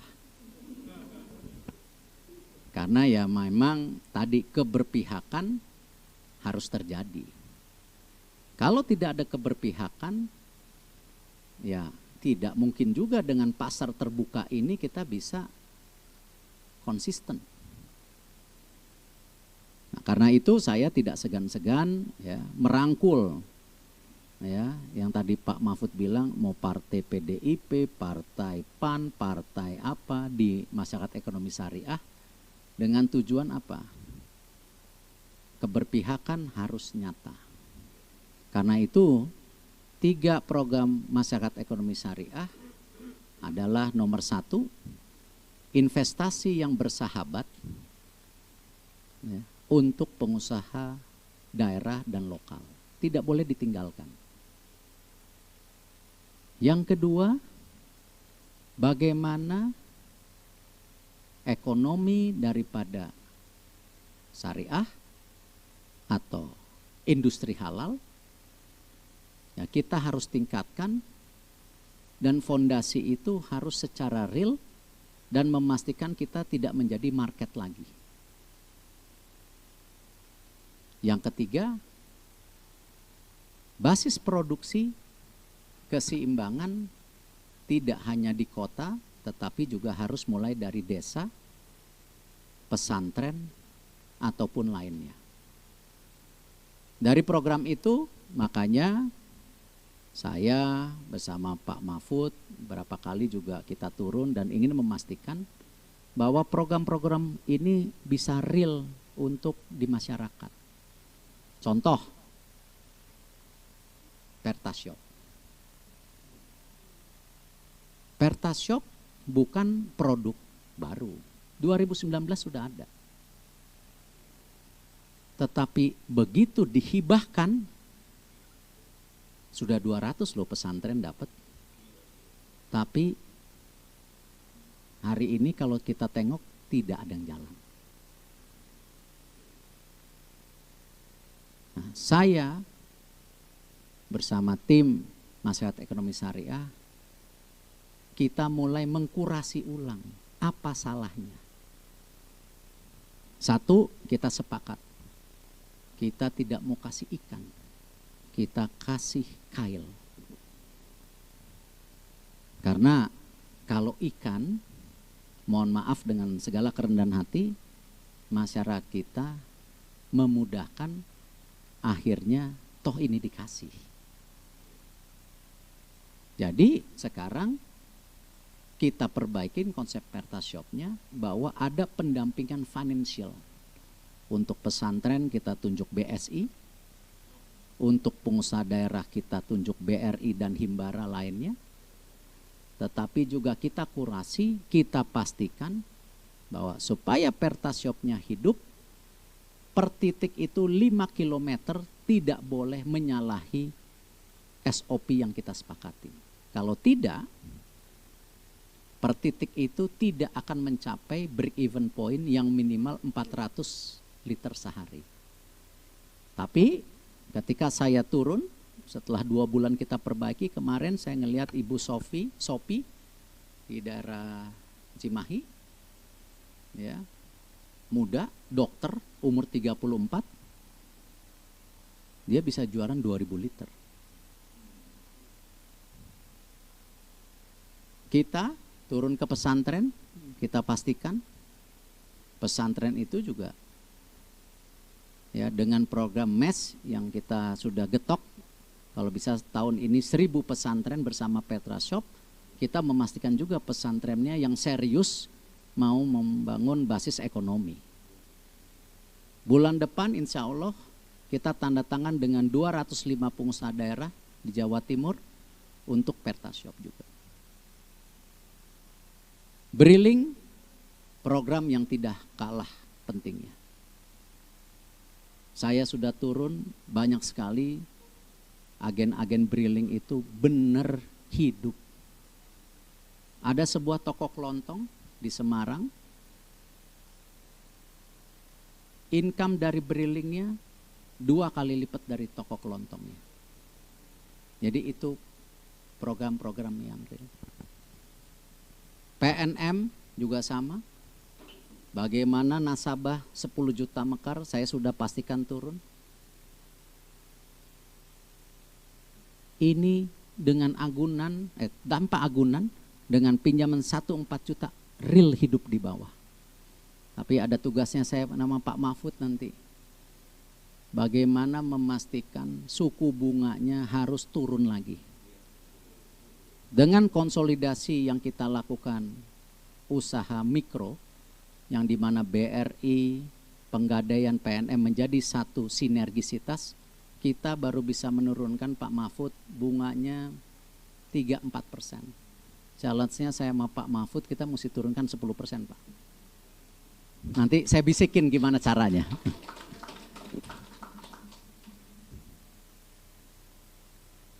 Masyarakat ekonomi syariah yang kebetulan tadi jeruk makan jeruk. Dan kita tidak usah malu karena keberpihakan hari ini sangat penting. Sehingga itu saya juga ingin mengundang hari ini dari HMI, ya, dari KAHMI. Kalau memang ada pengusaha-pengusaha daerah yang ingin tadi bekerja sama dengan kurasi dan disiplin yang profesional bersama produk-produk yang ada di BUMN, kita sangat terbuka.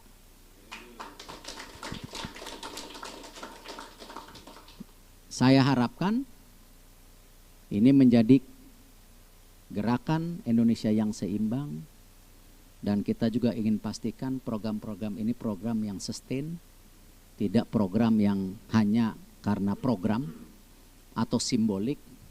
Saya rasa waktunya sudah tidak ada. Karena waktu kita hanya 5 tahun. Ketika kita 5 tahun tidak berhasil menyeimbangkan, kita akan tembus.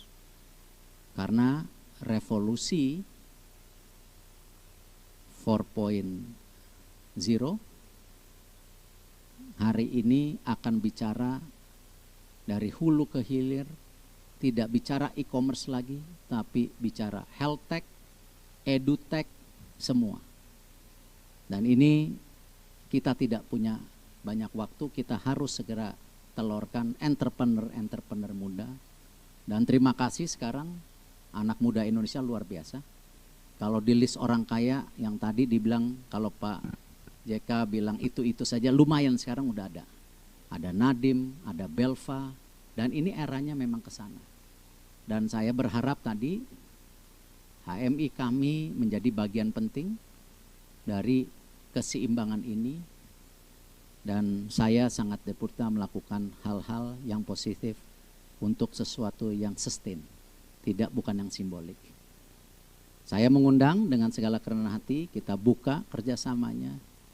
Dan dengan segala kerendahan hati, kalau memang ada kekurangan sini, mohon dimaafkan.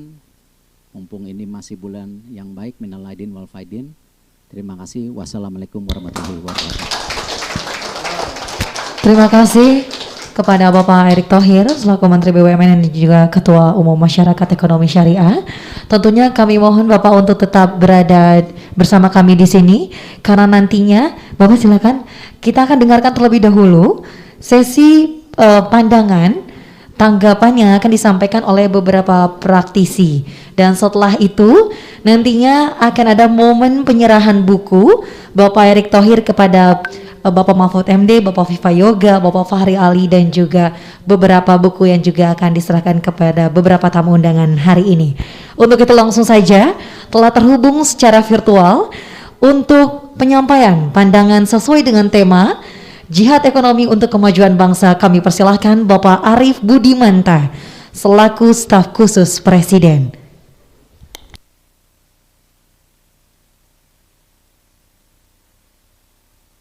Terima kasih moderator, Bang Akbar, Bang Fahri, Pak Akanda Mahfud, Mas Viva Yoga, dan terutama yang kami hormati Pak Erik, Adinda Arif Rosid, dan teman-teman semua Kekanda Yunda. Saya pertama merespon apa yang dikatakan oleh Pak Fahri Ali tadi, Bang Fahri. Pertama adalah BUMN dikatakan oleh Bang Fahri itu adalah benteng nasionalisme. Saya rasa pandangan itu benar dan tepat gitu. Kalau saat ini kita berjalan dari Surabaya ke Jakarta sampai ke Palembang melalui tol, boleh dikatakan seluruh proses pembangunan itu sebagian besar dikerjakan oleh badan usaha milik negara. Terutama tol di Sumatera yang ketika diserahkan kepada swasta itu kemudian mangkrak gitu. Dan itu kemudian dikerjakan oleh badan usaha milik negara. Dan didukung sepenuhnya, ya, bukan hanya aktivitas konstruksinya tetapi pendanaannya juga didukung oleh badan usaha milik negara. Kemudian ketika kita bicara pemulihan ekonomi nasional karena pandemi, yang menjadi lokomotif juga adalah badan usaha milik negara, terutama misalnya dalam pengembangan vaksin buatan Indonesia, vaksin merah putih, maupun 7 platform vaksin yang sekarang ini disiapkan dan insya Allah tahun 2022 sudah mulai ada. Di situ ada peran dari badan usaha milik negara. Bio Farma misalnya sebagai salah satu contoh. Begitu juga dalam proses distribusi dan seterusnya. Kita bicara juga mengenai masalah keadilan ekonomi. Tadi Pak Erik mengatakan mengenai peran dari penyertaan modal negara, permodalan nasional madani itu sebagai contoh yang mengembangkan kredit terutama menyalurkan kredit terutama kepada kelompok-kelompok ibu-ibu yang sebagian besar tuh berpenghasilan rendah atau kita sebut dengan 40% golongan terbawah, dan itu adalah golongan umat Islam gitu. Dikerjakan distribusi kreditnya tanpa agunan, didampingi sehingga kemudian diharapkan dapat naik kelas.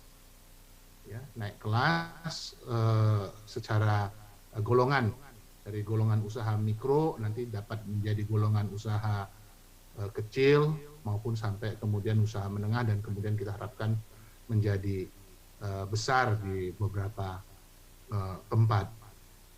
Jadi peran badan usaha milik negara dalam melakukan proses transformasi ekonomi di Indonesia menurut saya itu tidak bisa kita abaikan, baik dalam masa normal, dalam masa pandemi, maupun dalam masa new normal. Jadi kami mendukung sepenuhnya tadi pandangan dari Bang Fahri ya, bukan hanya dalam sisi aktivitas usaha, tetapi juga mentransformasikan sumber daya manusia profesional di Indonesia. Ini adalah kawah candra di muka kepemimpinan bangsa ke depan menurut pandangan kami. Nah kemudian yang ketiga, saat ini kita menghadapi dua hal secara sekaligus.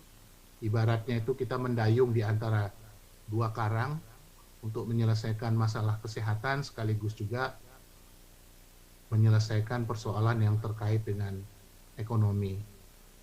Hal ini tidak mudah, tapi kita yakin seperti halnya spirit dari insan cita, kita yakin bahwa usaha yang kita lakukan ini akan sampai ya, pada suatu keadaan Indonesia yang adil makmur berdasarkan Pancasila sekaligus juga diridhoi oleh Allah Subhanahu wa Ta'ala. Saya rasa itu yang bisa kami sampaikan. Wabillahi taufiq wal hidayah. Selamat Idul Fitri bagi kita semua, walaupun sekarang sudah masuk bulan yang berbeda. Mohon maaf lahir dan batin. Terima kasih atas kesempatan yang diberikan kepada kami untuk bisa sharing informasi ataupun pengetahuan bersama di malam hari yang bahagia ini. Assalamualaikum warahmatullahi wabarakatuh. Waalaikumsalam warahmatullahi wabarakatuh. Terima kasih atas pandangannya Bapak Arief Budimanta selaku staf khusus Presiden. Selanjutnya marilah kita dengarkan pandangan singkat kurang lebih 5 menit yang akan disampaikan oleh Ibu Eis Amalia selaku Guru Besar Ekonomi Syariah. Kami persilahkan.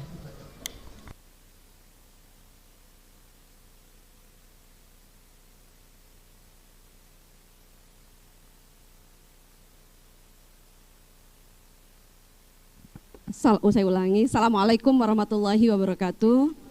Para senior kami, ada Kanda Yusuf Kalla, ada Bang Akbar Tanjung yang masuk, dan para senior yang lainnya, Koordinator Presidium Kahmi Nasional, Bang Viva Yoga Mauladi, mentor saya Bang Fahri Ali dari Ciputat, dan Ciputat sedang mengusulkan minta SK Presidium Bang Yoga karena Ciputat tuh berada posisi Jakarta dan Tangsel.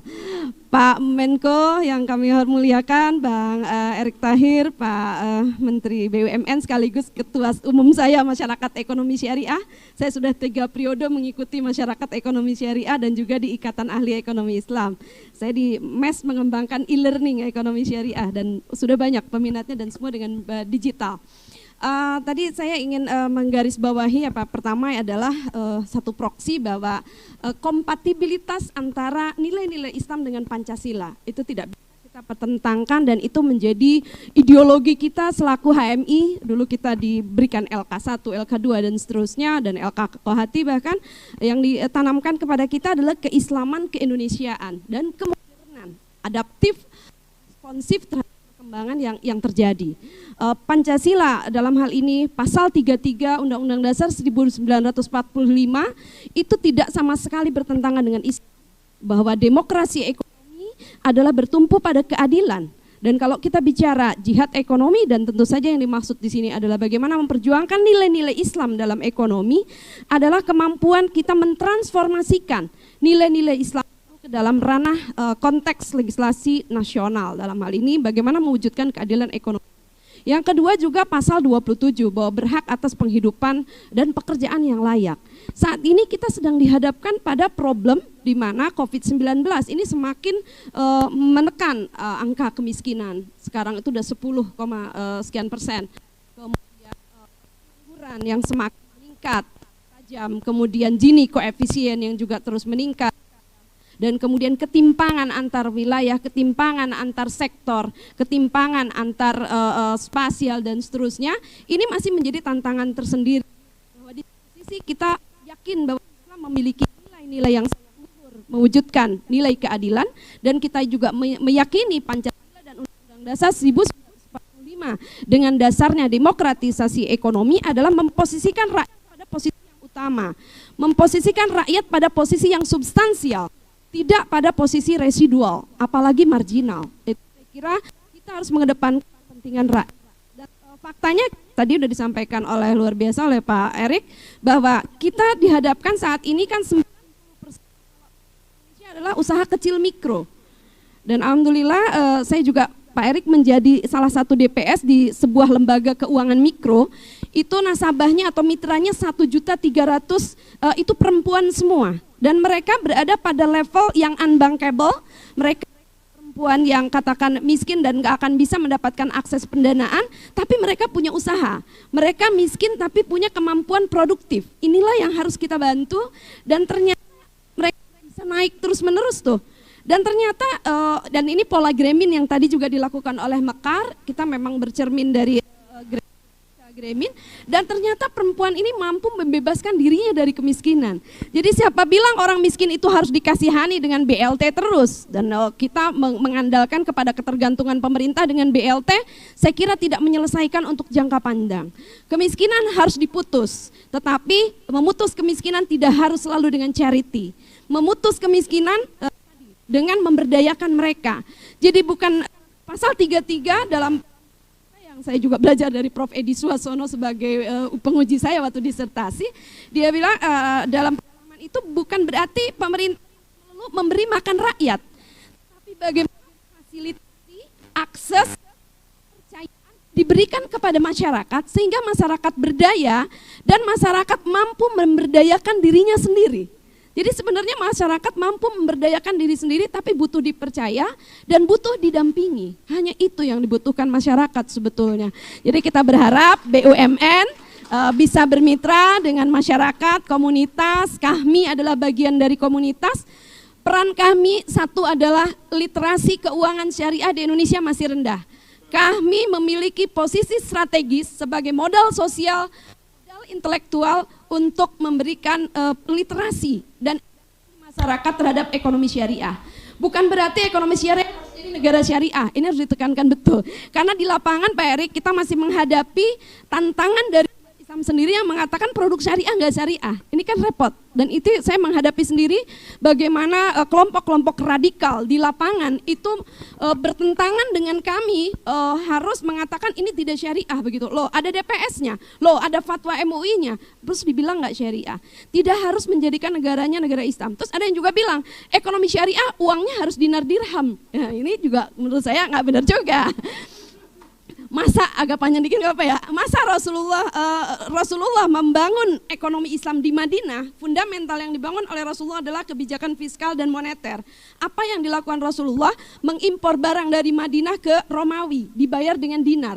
Mengimpor barang dari Madinah ke Persia, dibayar dengan dirham. Lalu pertanyaan kita, apakah dinar dirham dari Islam? Enggak, gitu tadi. Mengadaptasi tradisi yang baik untuk menggantikan transaksi barter, yang itu bisa menimbulkan riba fadl kalau dalam konteks syariah. Karena barter bisa tidak sama, maka digantilah dengan transaksi mata uang dinar dan dirham sebagai alat tukar. Sekarang di Indonesia dinar dan dirham bukan mata uang, dia komoditas, sama seperti komoditas yang lain. Maka jual beli emas bolehkah? Boleh, karena emas adalah komoditas di Indonesia, bukan mata uang. Mata uang kita ya rupiah gitu. Nah ini yang juga di masyarakat penting sekali. Dan HMI, teman-teman muda, kami tadi ketua PB HMI, kita memiliki potensi untuk memberikan literasi kepada masyarakat. Karena ini rendah, indeks literasi ekonomi syariah dan keuangan syariah Indonesia rendah. Yang kedua, kita punya strategis untuk meningkatkan market share.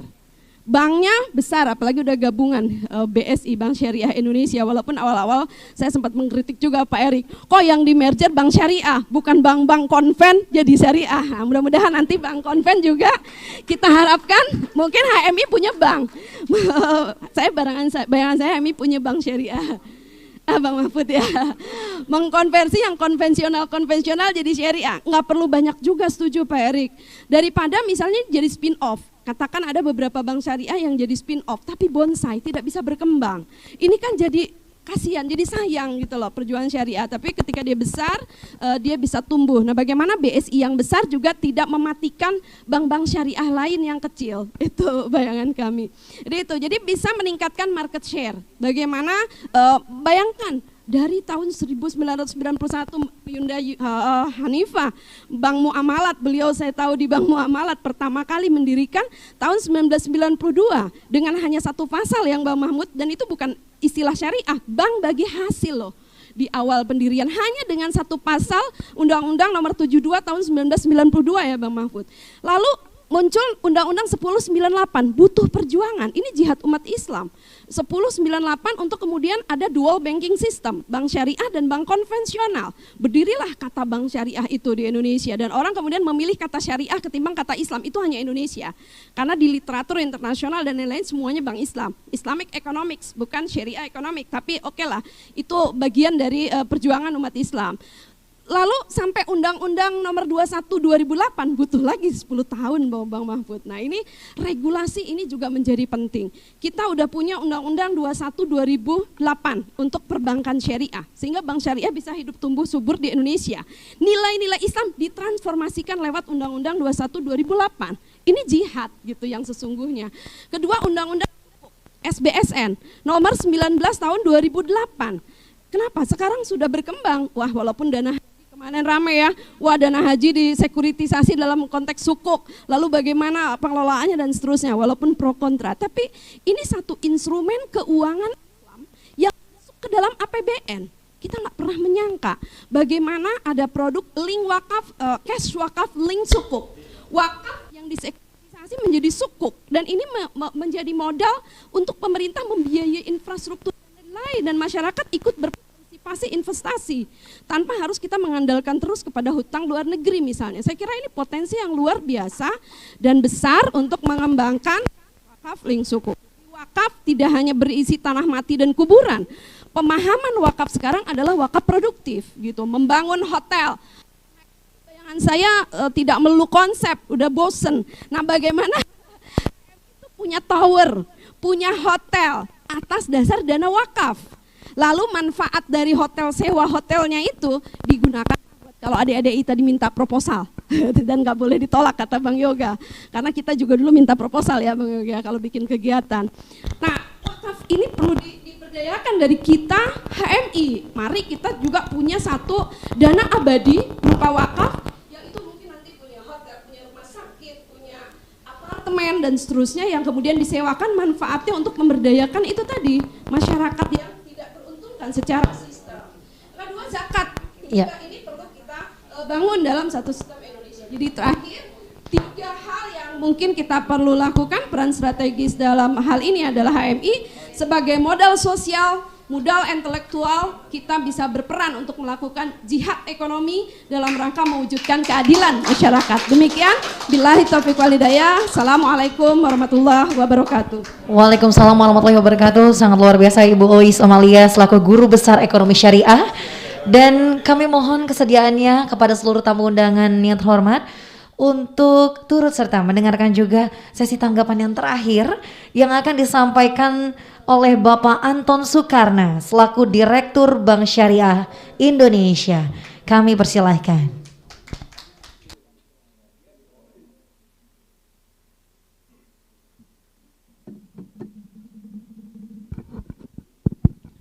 Bismillahirrahmanirrahim. Assalamualaikum warahmatullahi wabarakatuh. Alhamdulillahirrabbilalamin. Wassalatu wassalamu ala asrofil anbiya'i wa mursalin Sayyidina Muhammadin wa ala alihi wa sahbihi ajma'in amban. Yang saya hormati para senior Kahmi, ada Pak Yusuf Kala, ada Bang Akbar, Pak Mahfud, kemudian Pak Erick Thohir, Bang Vipa, Bang Fahri, ada Teh Hanifah, semuanya, Prof. Eis. Ini sesi tanggapan terakhir Bang Fahri, dan rasanya saya paling berat di sini Pak, karena yang hadir di sini adalah ultimate shareholder saya Pak Erick Thohir. Kemudian ada komisaris saya juga hadir di sini Pak. Jadi buat saya ini seperti laporan kinerja jadinya Pak. Padahal saya hadir di forum Kahmi Pak. Saya diundang sebagai alumni HMI begitu ya, bukan sebagai direktur BSI. Tapi alhamdulillah di pertemuan ini tadi saya dapat beberapa insight yang luar biasa. Bang Fahri tadi sebutkan bahwa kita harus membuat sejarah begitu Bang Fahri ya. Dan BSI kelihatannya memang punya tugas itu, kita membuat sejarah. Yang disampaikan Pak Erick Thohir tadi, catatan saya mungkin hanya satu Pak Erick, insya Allah kita laksanakan semuanya. Dan betul tadi disampaikan oleh Prof. Eis juga bahwa pada akhirnya memang kalau kita bicara perbankan syariah, maka kita bicara adalah bagian terbesar dari rakyat negeri ini. Artinya kalau kita bicara ekonomi Islam, ekonomi umat begitu, maka dia meliputi 87% dari total penduduk negeri ini.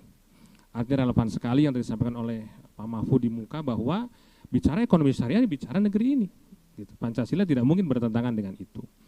Nah kami di Bank Syariah Indonesia insya Allah mengembangkan ada beberapa hal Pak. Jadi kita mencoba untuk membangun tiga pilar dalam pengembangan hubungan kita dengan umat ini. Yang pertama bagaimana Bank Syariah Indonesia itu bisa menjadi bagian dari yang membangun spiritual, hubungan spiritual dengan umat. Kenapa begitu? Karena model-model ekonomi yang dikembangkan yang mungkin tidak berasal dari Islam, itu kadang-kadang tidak menganut sisi spiritualnya. Bagaimana kalau kita nanti belajar dari Prof. Uis misalnya, bagaimana antarodin minkum itu, ya, saling ridho di antara kita dan saling tidak menzolimi itu adalah bagian dari esensi dari berekonomi, esensi dari bermuamalah. Yang kedua kemudian kita secara letterlet ya, literally memang bank ini adalah unit bisnis seperti tadi disampaikan oleh Pak Erick Thohir, bahwa klaster perbankan ini diharapkan bisa menjadi klaster yang jadi contoh bagaimana kita membangun ekonomi yang tetap jalan, bisnis yang jalan, tapi juga GCG-nya juga berjalan, begitu ya. Ini yang penting di sini Bang Fahri, karena di bank ini sangat rentan dengan moral hazard. Nah, oleh karena itu maka kita harus menjadi bagian dari industri yang juga mengusung itu.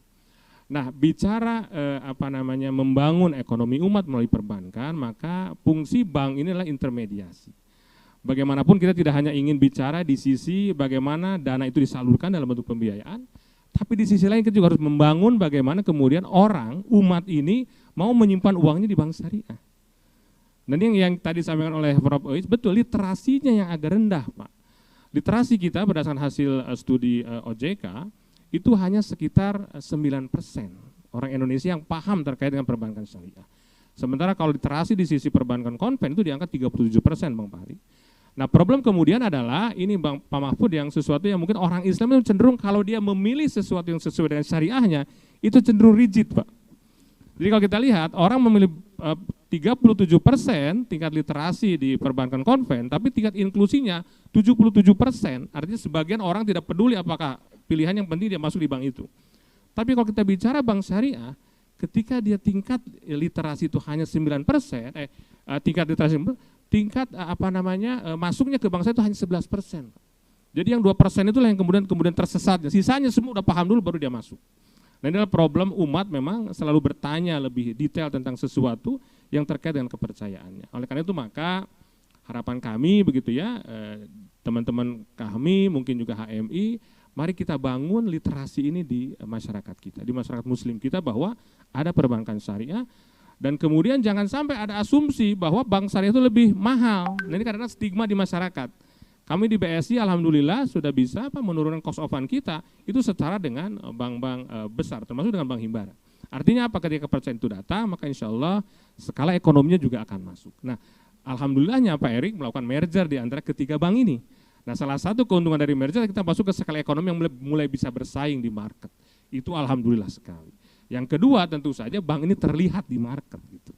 Sehingga kemudian daya tarik kita untuk masuk di market jauh lebih kuat lagi. Nah, yang ketiga terkait dengan perbankan syariah, ada satu hal selain tadi kita bicara spiritualnya, kemudian berkembang sebagai sebuah unit bisnis. Yang ketiga adalah kita mengembangkan aspek sosialnya. Dan itu juga bukan berarti hanya sosial membantu, tapi juga bisnisnya bertumbuh. Contoh misalnya, bagaimana kalau kita bisa dan punya bank yang cukup besar, Pak Mahfud, insya Allah kita bisa mengumpulkan dana zakat dalam jumlah yang besar. Kita tidak bicara dulu zakat seluruh rakyat inilah. Zakat BSI saja ketika dia misalnya naik keuntungannya menjadi taruhlah tahun ini kita diharapkan 3 triliun misalnya, sudah berapa zakatnya? Dibandingkan dulu ketika saya misalnya masih di Bank Syariah Maria relatif lebih kecil. Belum lagi zakat-zakat dari nasabah-nasabah kita dan seterusnya. Kita melihat bagaimana misalnya bisnis yang terkait dengan perkambingan saja Pak, kurban dan akikah, itu melonjak sangat luar biasa. Ketika orang mudah melakukan itu dengan instrumen perbankan yang jauh lebih mudah diakses. Nah, jadi insya Allah dengan berbagai kondisi yang sekarang ada yang kita hadapi, kami optimis melihat bahwa tadi yang Bang Fahri sampaikan, mudah-mudahan kami tidak menjadi seperti syarikat Islam tadi itu Pak, yang terlalu cepat kemudian menjadi sesuatu yang berubah bentuk. Insya Allah kita akan tetap konsisten di jalan ini, mudah-mudahan kemudian Bank Syariah Indonesia ini bisa menjadi lokomotif di mana seluruh potensi umat itu bergabung di situ, baik dari sisi penyimpanan dananya maupun dari sisi pengelolaan dananya. Insya Allah saya kira yakin usaha ini akan sampai. Demikian, terima kasih. Assalamualaikum warahmatullahi wabarakatuh. Waalaikumsalam warahmatullahi wabarakatuh. Terima kasih Bapak Anto Soekarna atas pandangannya selaku Direktur Bank Syariah Indonesia. Baiklah hadirin keluarga besar Kahmi se-Indonesia, selanjutnya marilah kita saksikan sesi penyerahan buku yang akan langsung diberikan dari Bapak Erick Thohir. Kami persilakan. Yang pertama diberikan kepada Bapak Mahfud MD nantinya. Oke, baik. Nanti akan diberikan secara langsung Dan tentunya buku-buku nantinya akan diberikan kepada beberapa tamu undangan yang telah hadir hari ini maupun yang mungkin nantinya sudah ada dalam list panitia. Baik, kalau begitu tanpa terasa kita telah berada di penghujung acara. Usai sudah rangkaian acara Halal Lebih Halal Majelis Nasional Kahmi dengan tema Jihad Ekonomi untuk Kemajuan Bangsa. Semoga kami HMI dan kita semua dapat terus berkontribusi dalam memajukan bangsa Indonesia. Amin ya rabbal alamin. Marilah kita tutup dengan pembacaan hamdalah. Alhamdulillahirabbil alamin. Dan pastinya kita akan abadikan hari ini dengan sesi foto bersama. Silahkan kepada Bapak Erick Thohir, Bapak Mahfud MD, Bapak Viva Yoga, Bapak Fahri Ali, Bapak Anton, dan juga kepada Ayunda Hanifah Hussein, Ibu Ois Amalia, dan juga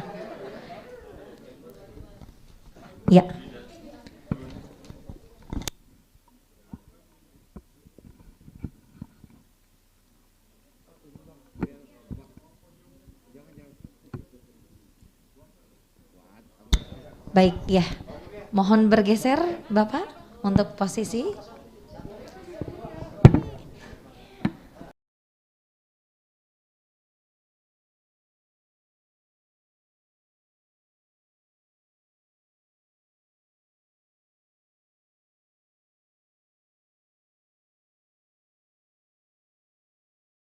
Sampai.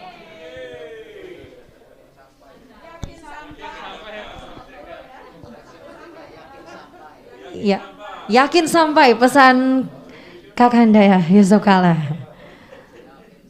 Baik, terima kasih. Tentunya terima kasih atas kehadirannya kepada tamu-tamu kehormatan hari ini, Bapak Erick Thohir, Bapak Mahfud MD, Bapak Viva Yoga, dan juga seluruh dalam acara hari ini yang hadir langsung maupun yang sudah tergabung melalui virtual di YouTube maupun online Zoom meeting.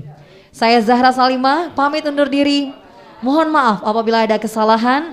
Tentunya sampai bertemu lagi dalam acara kami berikutnya. Wabillahi taufiq wal hidayah. Wassalamualaikum warahmatullahi wabarakatuh. Tetap jaga kesehatan.